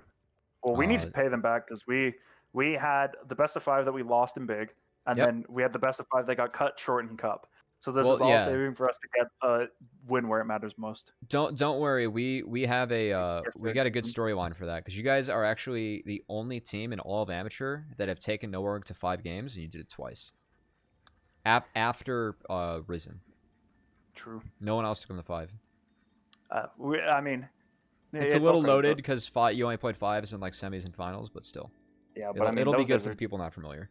Those guys are for sure a rival, Yeah, they're a great team. You guys are both really good teams. I'm excited for it. And then I think IMT Wildcard is a very intriguing matchup too, just because I think that IMT is like favored, but I think the Wildcard matches up well enough where they have a chance. So. I think also, like you said, this is a loaded side of the bracket. Like NoOrg and GGA and us TLA that bracket's stacked. It's a rough side of the bracket. Yeah, man. I think that the EG side of the bracket was stacked too, because it was just 4 academy teams, and I think that 100 Thieves really underperformed today. I think that no one was expecting that to come out. Also, I think if you're TL, how bad do you feel? You got shafted if you're TL. How bad do you feel if you're TL, where you look at the team that barely snuck by with the 1 seed over you, and they get Digmig in the first round, who I'd say is truly an amateur team, and you're TL, and you look over and you have Barrage, and you're like, what? Why, man? Dude, C9. It could have been C9 Barrage in the first round. Yeah, we could compete, and it's definitely a rough feeling. I feel bad for TL because, like I said, I think they're one of the best teams in the tournament still, even though they won 0-4. If you did your research and you're going into that stream and you don't say that they're one of the best teams in the tournament, you're doing like you're wrong. I think the one thing is they had a very clear style, and it's very similar to us when we started to get into like the first tier 1. Once teams figure out your style, you're probably going to lose a tournament off of just, oh, they figured us out, and then you need to adapt. And that's true. And like that's what I think that and fatigue is what happened for us versus C9AM. And then we had to reinvent ourselves for the next tournaments, which I think we did a good job doing. But like that's what TL needed, and they didn't get that opportunity because their style still won out through the Northern Arena. Yep. Cool. So, all right, man. Well, thanks for hanging. I'm gonna let you go. I got one more piece of housekeeping to do before I host someone. But sounds good. Yeah. I appreciate it, Lucian, and best of luck on Friday. And we'll be tuning in. Absolutely. Thank you. You have a good one. See you, man. Yeah. Sweet. All right. Let's Coach Lucian join in. That was fun to have him on. Last piece of housekeeping to do would be this. So we already got our player of the day, and giving a lot of love over to the supports. 3 honorable mentions. I think that. I thought all the supports actually looked pretty good. I think that Hooks was like a little bit desynced at times. This is not as deserved as Mystique's. But we'll put Hooks on the list. I think that he still was able to like find some engages on the rel game, mostly the rel game. Like he almost, like him and Poom actually almost saved the game. Actually, you know what? This actually should be Poom, because Poom almost saved the game. Poom did actually almost save the game. All right, what are the games tomorrow? No NXI or triple?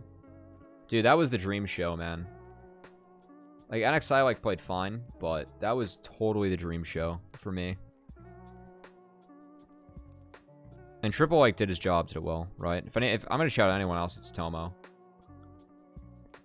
Okay, so we've got TSM Dig, and then we have Dig EGP. Oh, God.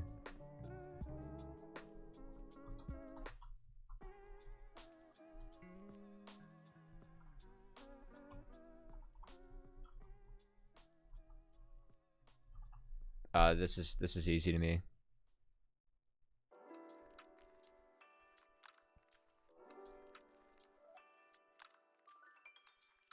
Jojo did, but he also fed a little bit, and I was actually really impressed with Mystique's play. I don't know why I was hype on support play to them. I think all 4 supports looked okay.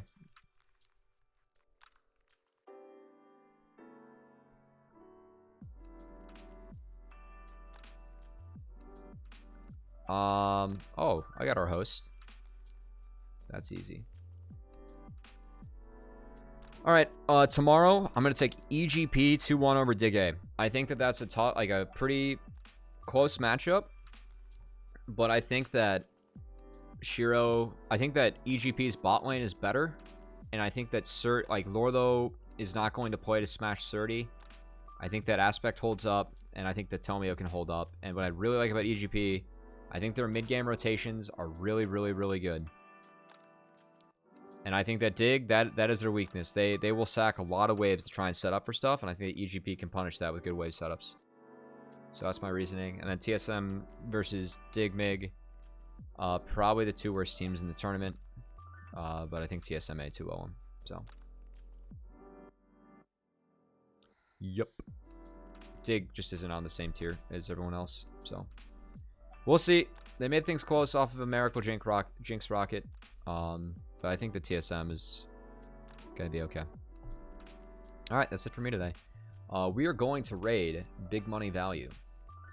As he's got a big match coming up. But thanks for watching, as always. It's always fun to get the Academy people in here. And hopefully this is content that's good enough. I know I'm a caster. I know I coach collegiate. But hopefully things are analytical enough and close enough to the point where we feel like we're getting good takeaways and seeing the game in an objective state.